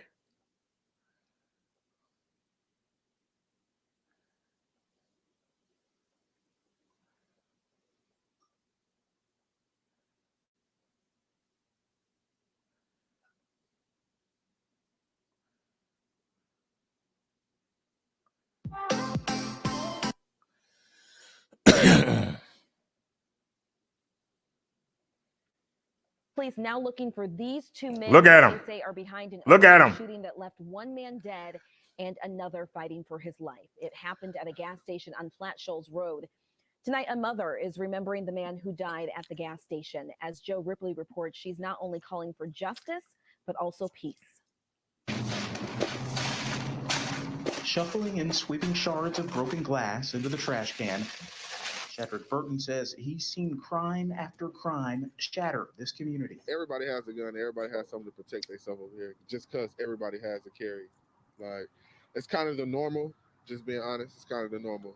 Just because everybody wants to protect themselves because they don't know what's going to happen. Just across the street, remnants of crime tape remain outside the Chevron on Flat Shoals Road.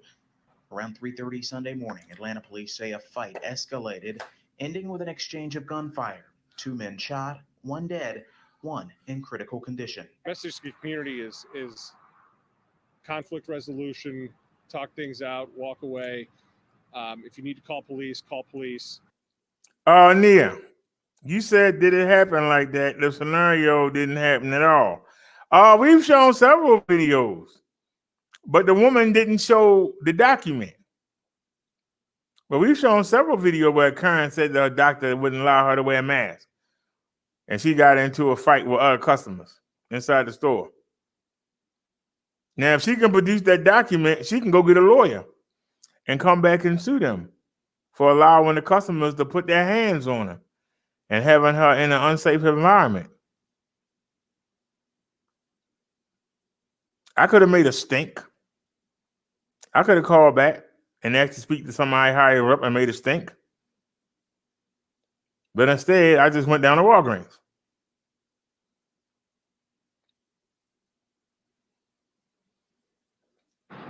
There's no need to go to gunfire. Please put down these guns. Please put down these guns.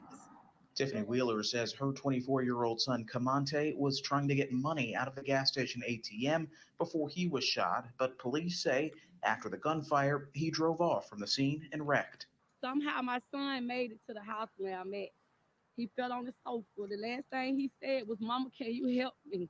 Wheeler said she gave her son CPR and called an ambulance, but Kamante didn't survive. A mother's pain turned into a mother's plea. I just want whoever shot my son to come forward, please. I'm not mad about nothing because, like I said, in life, we got to be prepared for the worst. From a shattered heart to shattered glass. I'll remind Man, that's a lot of glass. God damn. For Shadrick Burton. Actually, I've lost a lot of people, not just over here, but just the gun violence. So it strikes home for me. Just because, who knows, he could have been a customer that comes to my store. Places like this have to shut down because of stuff like this happening in our areas. So it's just more we have to talk to the younger people about stuff like this. Wait a minute. Uh-oh. Now we're going to the Dirty D. But we begin with breaking news this afternoon. Police investigating yet another possible freeway shooting. Man. Westbound I-96 closed at Southfield Freeway on the west side. This is the second potential freeway shooting in that area in less than 24 hours. Thank you for joining us this afternoon. I'm Glenda Lewis. And I'm Alan Campbell, and this is all happening very close to the area of last night's deadly shooting. This shooting investigation centering around the ramp from the southbound Southfield Freeway to I-96. Last night's shooting that left 3 people dead just a couple of miles away on I-96 near Schaefer. Yeah, we looked into just how many freeway shootings have happened this year so far. State police telling us there have been 7 of them, 2 of them deadly. There were so many last year. They're still working on that final tally. These company policy is not state law. Because the state says I'm good. You just lost your own argument. The state says I'm good.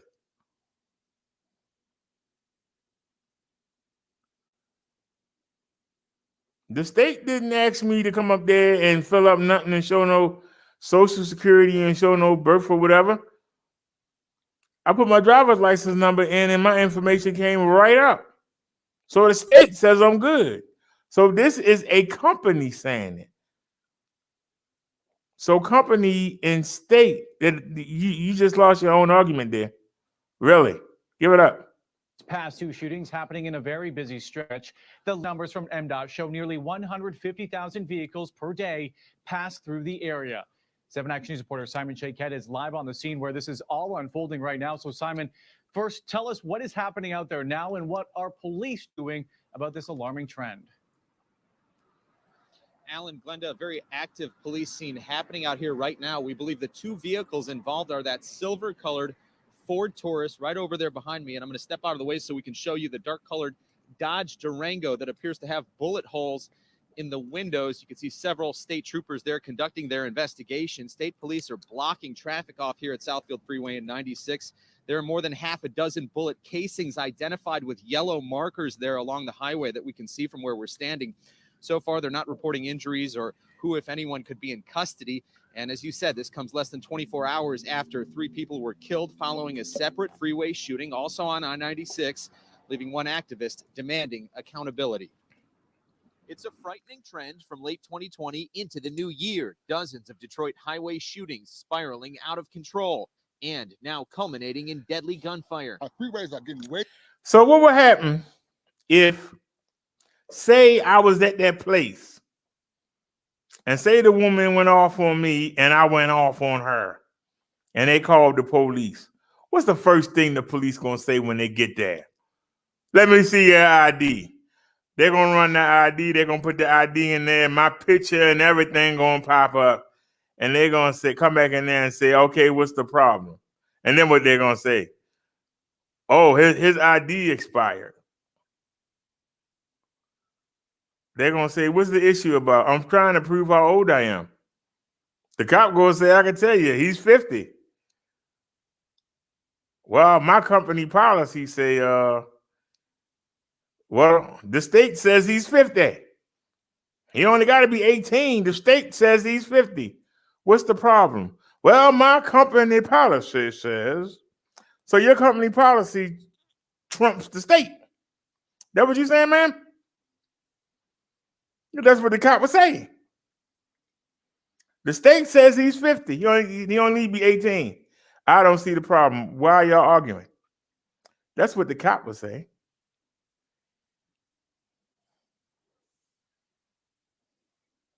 Too volatile, time you can actually feel the tension. As state police add up statistics year to year, activist and pastor Maurice Hardwick says the city is overdue for an intervention. I want to first give my condolences to all the parties and people that's involved. Pastor Mo rallying religious leaders of all faiths to come together and say it's time to stop. Well, you keep making these little snide comments. You making these little comments, but you ain't backing them up. I once again and told you through different scenarios that could happen. Because if I was in person, and like I said, the woman had went off on me, I went off on her back, they would have called the police. Police would have came there, and the first thing they would have said was, let me see your ID. And they wouldn't have said, this expired, take it back. They would have went up there and ran it. They'd have came back in here and said, yes. Clean criminal history. The state says he's 50 years old. Now, what is the problem here? Well, he's trying to verify his identity. I just told you he was 50 years old. Well, my company policy, she gonna lose. Gun violence on the freeways. He suspects the trend is a response to the rise in green light surveillance cameras. I'm not taking it personal. I keep telling you, and you still keep coming up with stuff. As a crime deterrent. Down under.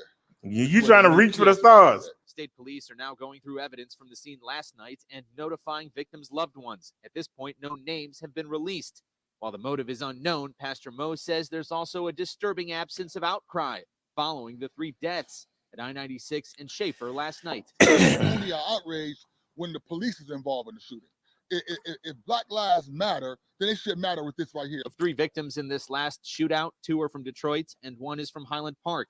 A male driver and his female passenger are both dead from gunshot wounds. A man from the other vehicle also died after running off, jumping over the median, and being struck by an uninvolved driver. Police telling us the heartbreak is made worse by the fact this was all preventable. There's 4 families out there that are now permanently affected forever. Now, we've learned the 3 victims in that separate freeway shooting. Nia, and you're going to keep riding it.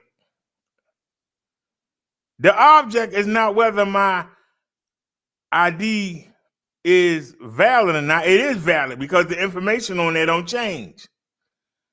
Now, it might have expired, but the information is valid. And it was used as a tool to determine my age. And it did that. It's good enough for the police. It's good enough for the state of Maryland. Why it's not good enough for this company? That's the part you can't get around. And then you're going to say, talk to your state legislators. Well, my state will tell you I'm 50 years old. And that's what we're talking about. How old am I? Not, can I drive a car?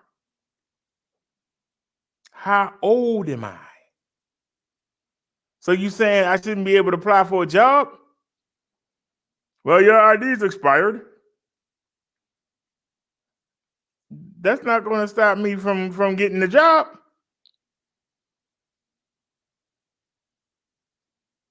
Once they run it and see it's good, they're not going to say nothing about whether it's expired or not. The information on there is what's important. And all she needed to know was how old I was. Shooting last night, range in age from their late 20s to early 30s. Back at this scene, we continue to hear sirens and see half a dozen state police units out here with a tracking canine. Again, no word so far on any possible injuries. At least half a dozen gunshots appear to have been fired. We'll have much more on this coming up later tonight on 7 Action News. Back to you, Alan. Yeah, just frightening to see those images and to hear those statistics as well. Simon, thank you for that live report. All right, we was in the Dirty D.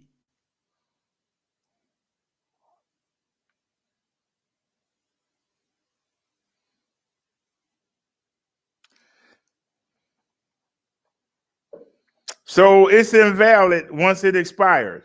So I can change my age. I'm not 50 years old. I can go around and say I'm 25 and just get a new ID to say I'm 25. Is that what you're saying there? Is that what you're saying? You saying the information is no longer valid because the ID time ran out. The information that's on there all of a sudden vanishes. It's not relevant. It's not recorded somewhere. Because all I did, they asked me the driver's license number. I typed it in. I popped right up. Didn't have to do anything. So obviously the state recognizes it. But you saying the state don't matter. I guarantee you if a federal officer pulled me over and he said, I need to see your ID, and I give him my ID, long as I ain't driving the car, ain't nothing he can do to me. The ID verifies who you are. All she need to know was how old I was. She ain't need to know where I live. She ain't need to know whether or not I can drive a car. Only thing she wanted to know was how old I was. Photo, birth date, and age is on the daggone card. That's what she need. All the state needed was the ID number, was the driver license ID number. But she had everything right there in front of her. And she chose to say that her company policy, but I asked her, you're verifying my age. Now, I can't get behind the wheel of a car and drive because the license is expired. But that's still an ID to the day I die if I never renew it. Because that information don't change. And the fact that I was 49 when it expired and now I'm 50, what does that have to do with whether or not the license expired? I'm still 50. You only got to be 18 to get the product. That's all she's supposed to be verifying. Am I old enough? Am I old enough to get the product? Not whether or not I can drive a car. Because that's the only time I can get in trouble, if I get behind the wheel of a car and get pulled over by the police. That's the only time that issue will pop up. Until this. That was the only time. And the fact that only 2 out of all the places that I go to, even the doctors, and you know they want their money. And every one of them said, you know what, sir, you need to update your ID. Not one time have they said it. But this company wants to all of a sudden be the big wig. This company. And as far as the 7-Eleven go, it was a Jamaican dude. Because when I went back to that 7-Eleven, an American gave me the stuff.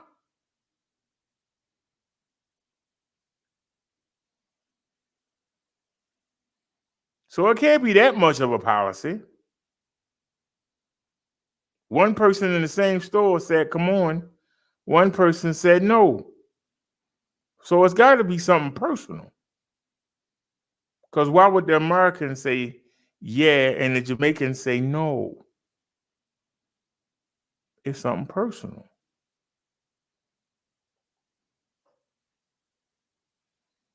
We are following a breaking news alert tonight. Another arrest has been made following the riot at our nation's capital back in January. Eric Egan is tracking this at the WKRN.com alert desk. Eric? You are correct, Bob. Minutes ago. All right, Nia. It's $20 to get ID card. You gonna send me $20 so I can get the ID card? I'll send you a copy of it when I get it.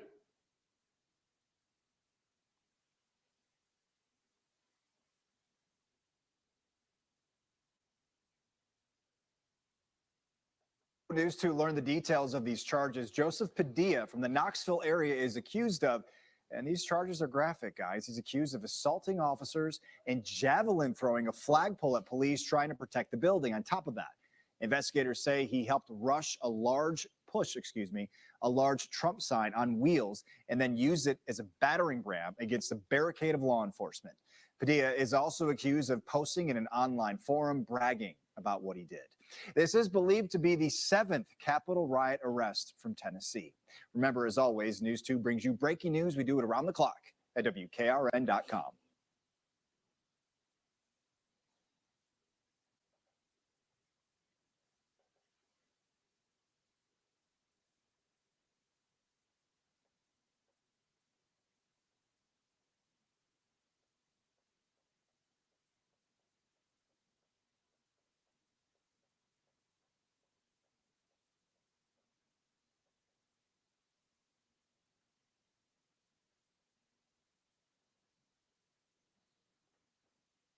Anybody want to donate $20 so I can get an ID?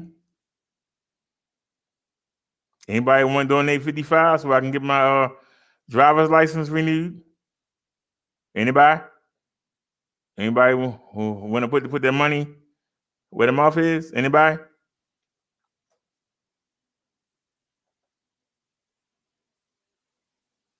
But first, our big story tonight at 6, an activist is facing charges stemming from protests in Kenosha following the shooting of Jacob Blake. Clyde McLemore is accused of trying to injure a police officer during the August unrest. Fox 6's Aaron Maven live in Kenosha with this exclusive video. What's it show, Aaron?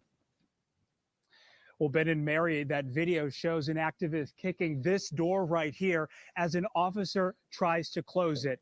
Prosecutors say the activist tried injuring the officer, but I just talked with his attorney, and they are challenging the accusations.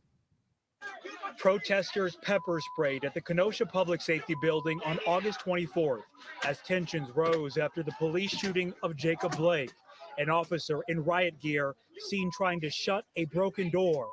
Then our camera captures this door kick by a protester. Now, nearly 6 months later, prosecutors have filed charges against Clyde McLemore in connection to the incident. According to a criminal complaint, McLemore made a statement on Facebook noting the officer's hands were in the door and, quote, he was mad enough to try and break the officer's fingers. Clyde McLemore didn't try to do anything or attack any police officer, and He was there. He was protesting. He had every right to be there. He didn't commit any crimes. Deja Vishny is representing Macklemore. Prosecutors have charged him with a felony count of attempted battery to a law enforcement officer and misdemeanor count of disorderly conduct. We certainly intend to use all available legal means to fight this case. Macklemore is a founder of the Black Lives Matter chapter of Lake County, Illinois. In a statement Monday, the organization said, quote, "This prosecution against Mr. Macklemore, who never caused any harm, speaks volumes and exposes a true agenda of the Kenosha Police Department." And Macklemore is scheduled to appear in court on Wednesday. Reporting live in Kenosha, Aaron Maben, Fox 6 News. Aaron, thank you. All right, hopefully that does not interfere with the show.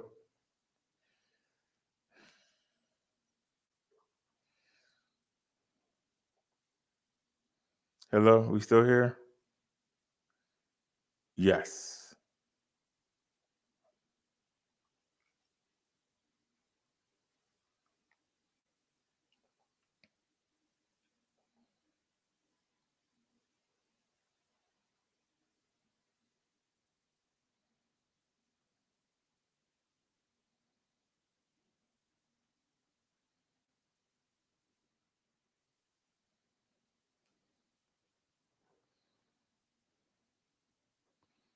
Mm-hmm. So you're telling me to keep doing what I'm doing? Yeah, I find that strange. Y'all forever opening your mouth telling somebody to do something when they ask you for help doing it. All of a sudden, oh, yeah, whatever.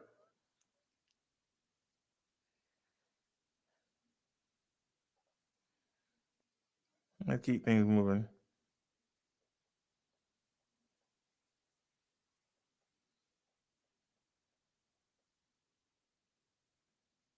That's 3 days ago.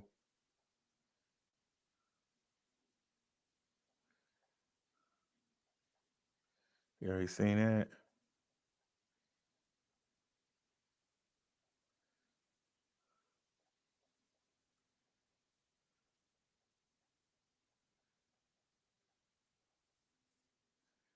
You already seen that? That's 2 days ago.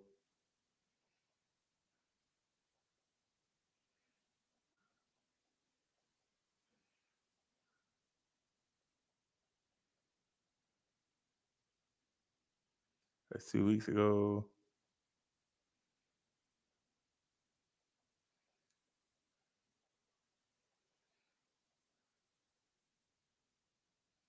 No, that's an hour. That's a year ago.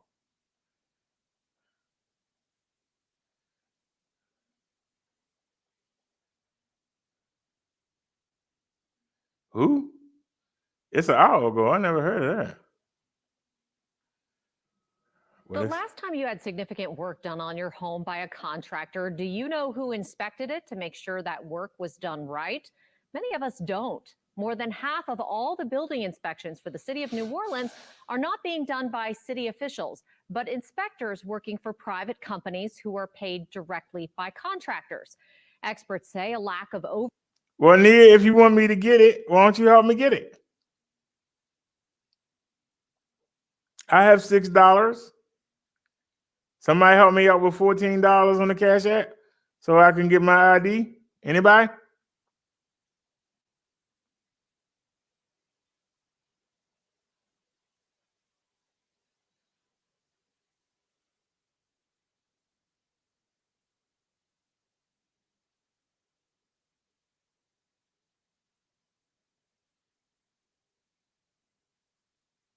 Somebody always telling somebody what they should do.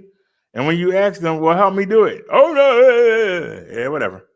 oversight of how this whole system of inspections is working could lead to hidden dangers. This is in my backyard, and it has to make the city of Kenner shine. One missed construction flaw in the millions of dollars in inspections done at the new airport terminal could have added to the billion-dollar price tag or compromised the safety and integrity of the new building. Kenner's code enforcement director, James Mohammed, was responsible for overseeing the inspections. Most of those inspections were done under my direction, and I'm fully licensed to perform any inspection at the airport that's there. And those were just a fraction of the inspections City of Kenner employees do that Mohammed manages. But he's also tasked with keeping track of those inspections that are done by private third-party inspection companies. In Kenner, officials say 99% of third-party inspections are done by a company called IECI. Mohammed also works for IECI on the side, doing inspections outside the city of Kenner. But let's back up a second. What is a third-party inspection anyway? Let's say you want to build a house. Your contractor gets a permit from City Hall after building officials sign off on your plans. You have to get a series of inspections during construction to make sure the house is safe.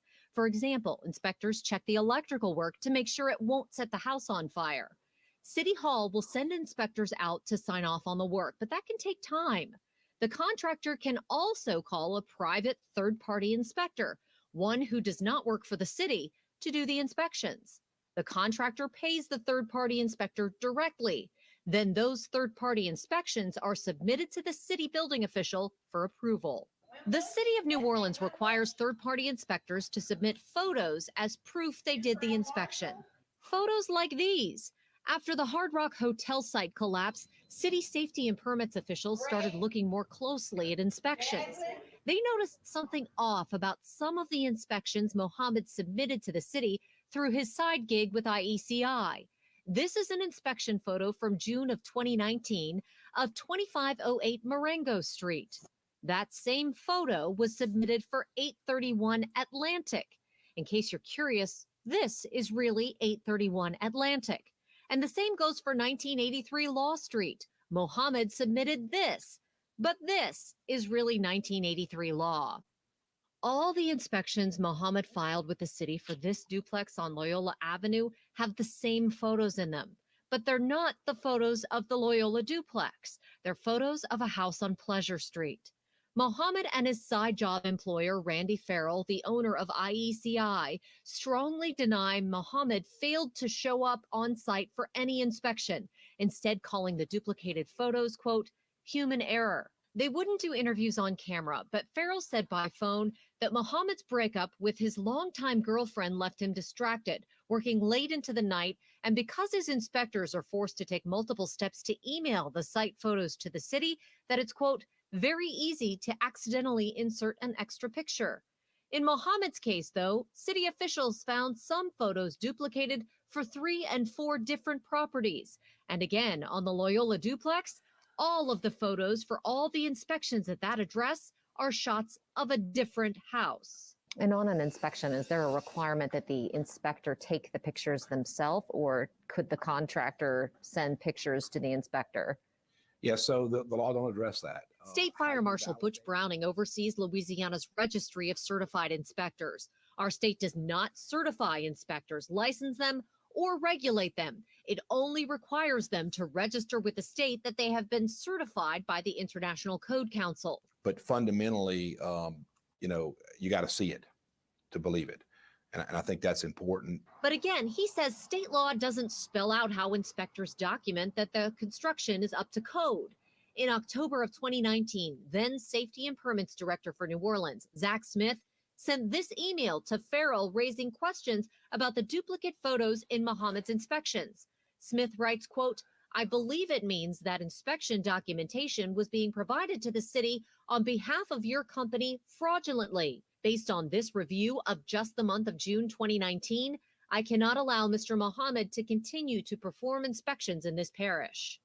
He hasn't since. Even if the photos were submitted in error, in 2019, in addition to his full-time department head position in Kenner, Mohammed was inspecting for IECI in a number of cities and parishes, Orleans, Jefferson, and St. Tammany parishes among them. We looked at thousands of inspection records for New Orleans, Kenner, and St. Tammany, and zeroed in on one day in June.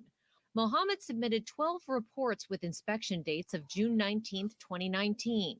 Less than half, 5 of those were in Kenner. We typically could do 5 inspections a day per person. in my company. But that number can vary widely based on the number of inspections at each location and how far those locations are apart. State Representative Foy Gadberry used to own a third-party inspection company of his own. He's a former chairman of the state's Construction Code Council.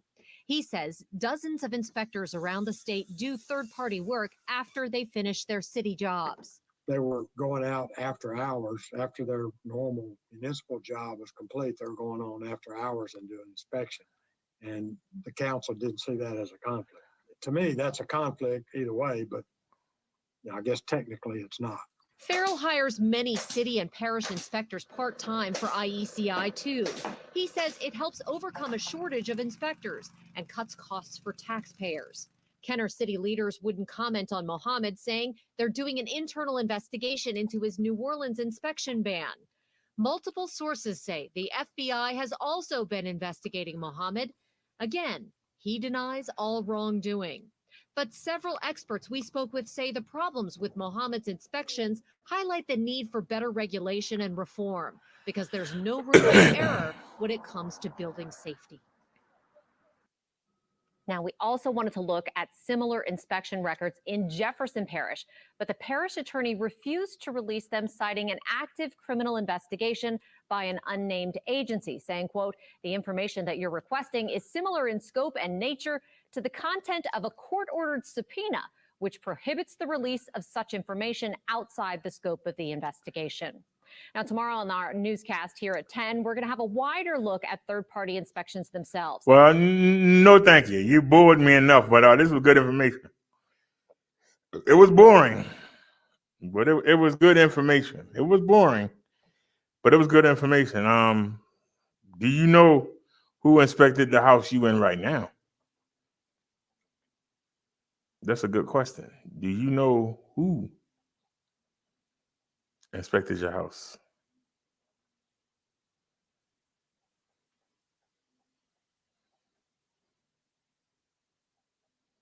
It's 2 days ago. 7 years ago.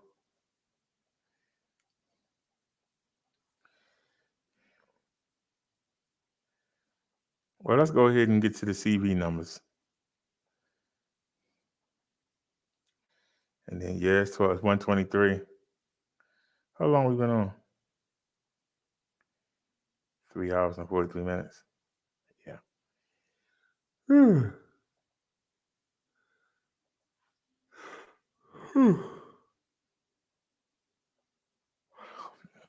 Coronavirus cases, we had 28,897,718. We're going on 29 million. We got 514,000. Now I will say 515,000 deaths so far due to coronavirus. I'm sure 5 people have died since we've been online.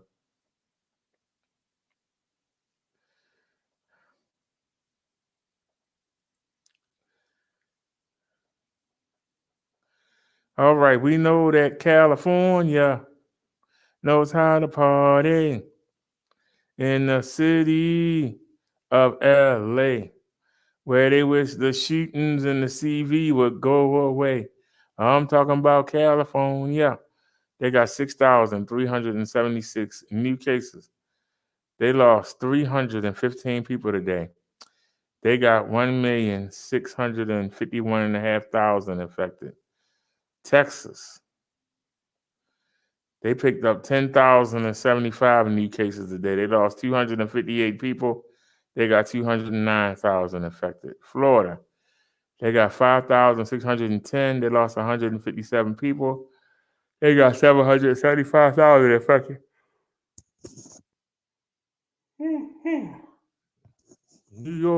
New York, they got 6,841 new cases. They lost 125 people today. They got 895,500 infected. Illinois picked up 1,665 new cases today. They lost 22 people. They got almost 95,000 infected. Georgia on my mind. I caught the midnight train to Georgia, bringing the CV. I picked up in California. They got 3,780 new cases. They lost 92 people. They got 513,000 almost infected. Ohio, 2,775 new cases. They lost 100 people today. They lost 47,000 people. Pennsylvania, they picked up 2,822 new cases. They lost 93 people. They got 82,000 infected. Ain't nothing finer than the mountain hills of North Carolina. They got 1,514 new cases. They lost 31 people. They got 40,000 infected. Arizona, 1,184 new cases. They lost 148 people. They got 680,000 infected. New Jersey, 3,158 new cases. They lost 104 people. They got 248,000 infected. Tennessee, Tennessee, no stats. Indiana, ooh-wee. They got 679 new cases. They lost 43 people. They got 215,000 infected. Michigan, what up, though? 1,784 new cases. They lost 37 people. They got 94,000 infected. Massachusetts, 1,237 new cases. They lost 30 people today. They got 34,000 infected. Virginia, 1,769 new cases. They lost 172 people. They got 513,000 infected. Wisconsin, 566 new cases. Oops. They lost 33 people. They got 8,600 infected. Missouri, they got 826 new cases. They lost 121 people. They got 217,500 infected. Ain't nothing finer than the beaches in South Carolina. South Carolina, 1,323 new cases. They lost 25 people. They got almost 268,000 infected. Alabama, I said Alabama. They got 1,453 new cases. They lost 68 people. They got 204,000 infected. Minnesota, 500 new cases today. They only lost one. They got 6,400 infected. Louisiana, 1,404 new cases. They lost 26 people. They got almost 20,000 infected. Colorado, 1,096 new cases. They lost 14 people today. They got 209,500 infected. Oklahoma, 359 new cases. They lost 24 people. They got 14,040 infected. Oh, shucky ducky, it's time to go to Mitch McConnell's state of Kentucky. 1,487 new cases. They lost 16 people. They got 347,000 infected. Ain't nobody caroling in my state of Maryland. We got 662 new cases. We lost 30 people. We got 360,000 infected. Quick draw, McGraw. Let's go to Utah. 716 new cases. Lost 12 people. Got almost 20,000 people infected there. Iowa. Iowa.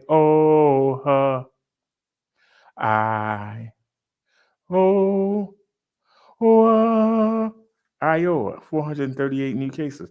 They lost 26 people. They got 44,000 infected. Washington State, 759 new cases. They lost 24 people. They got 168,000 infected. Detroit, Kansas, Arkansas, 834 new cases. They lost 14 people. They got 4,800 people infected. Kansas, they're going to sneeze on down the road. They're going to sneeze on down the road. When you got that CV in you, you can't carry no load. They just sneezing on down the road. Kansas, 596 new cases today. They lost 8 people, no active stats. Nevada, 398 new cases. They lost 21 people. They got 57,500 infected. Mississippi, you got M-I, a crooked letter, I, crooked letter, I, humpback, I. Mississippi, 348 new cases. They lost 24 people. They got 11,000 infected. Connecticut, 1,357 new cases. They lost 10 people. They got 173,000 affected. No stats for Nebraska. New Mexico. I said New Mexico. They got 312 new cases. They lost 9 people. They got 44,000 affected. Idaho, Idaho, Idaho, Idaho, Idaho, Idaho. 282 new cases. They lost 14 people. They got 75,000 affected. Oregon, 511 new cases. They lost 7 people to the coronavirus. No stats. West Virginia, 285 new cases. They lost 11 people. They got 8,500. Time to roll that R. Rhode Island. We can do better than that. I said Rhode Island. 282 new cases. They lost 10 people. They got 114,000 affected. South Dakota, 212 new cases, and they lost none. They got 2,000 people infected. North Dakota, they picked up 104 new cases. They only lost 1. They got 691 infected. Somebody called Tito Santana because I want a banana. Let's head on down to Montana. They got 230 new cases. They only lost 4. They got 2,000 infected. Delaware, I said Delaware, 138 new cases. They lost 11 people. No stats. New Hampshire, 258 new cases. They only lost 1. They got 2,700 infected. Alaska, 53 new cases, and they lost none. No stats. Wyoming, Wyoming,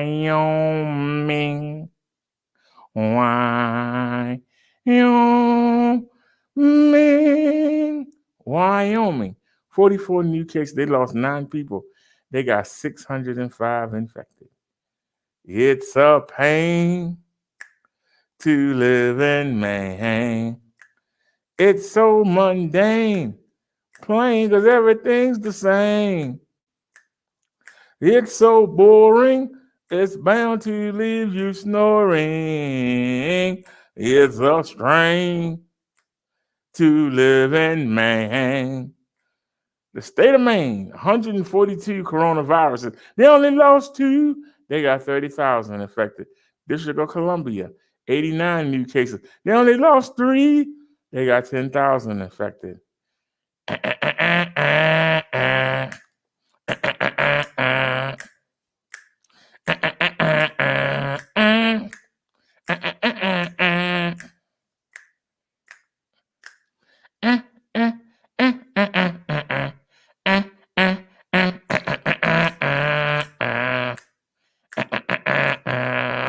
Hawaii 5-0. Little island of Hawaii, 47 new cases of coronavirus on that teeny island, but they lost none and they got no stats. Vermont, time to go to Nighthawk country. Dun dun dun dun dun dun dun dun dun dun dun dun dun dun dun dun dun dun. Nighthawk country, the state of Vermont, 83 new cases. They only lost 1. They got 2,500 people infected. Puerto Rico, we got to roll that all. We can do better than that. I said Puerto Rico, 635 new cases. They only lost 3. They got 86,500 infected. No stats for Guam, no stats for the Virgin Islands, no stats for the Maria Islands, no stats for American Samoa, no stats for the military. Veteran Affairs, 846 new cases. They lost 87 people today. We got almost 6,000 veterans walking around infected. Federal prisons, 85 new cases today, and they lost none. They got 3,200 prisoners infected. Navajo Nation, 25 new cases. They lost 7 people. They got 12,500 infected. Let's get to our totals. We got 28,897,718. New cases today, 71,054. Total deaths, 514,996. Total deaths today, 2,404,000. And how many people walking around infected in the United States? 9,170,205. And those are your CV totals for the day.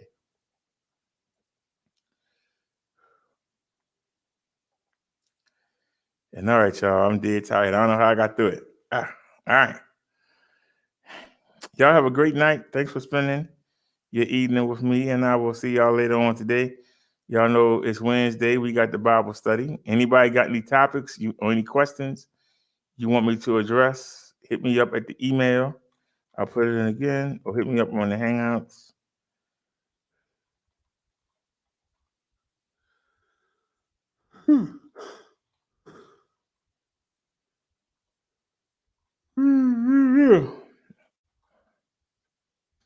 There's the email. If anybody got anything you want me to discuss, any questions you might have about religion, we're having a Bible study tomorrow. That means that we study the Bible. So any questions or concerns you might have, hit me up on the email and we will tackle them. I thank y'all for watching me. I appreciate each and every one of y'all. Thank y'all for spending your time with me. And I will see y'all later on. As Nia would say, I will see you soon. As I say, I'll check you out later on today. Y'all have a great one. And we out. Peace, everybody. Much love. And we out of here. Thanks for watching, y'all.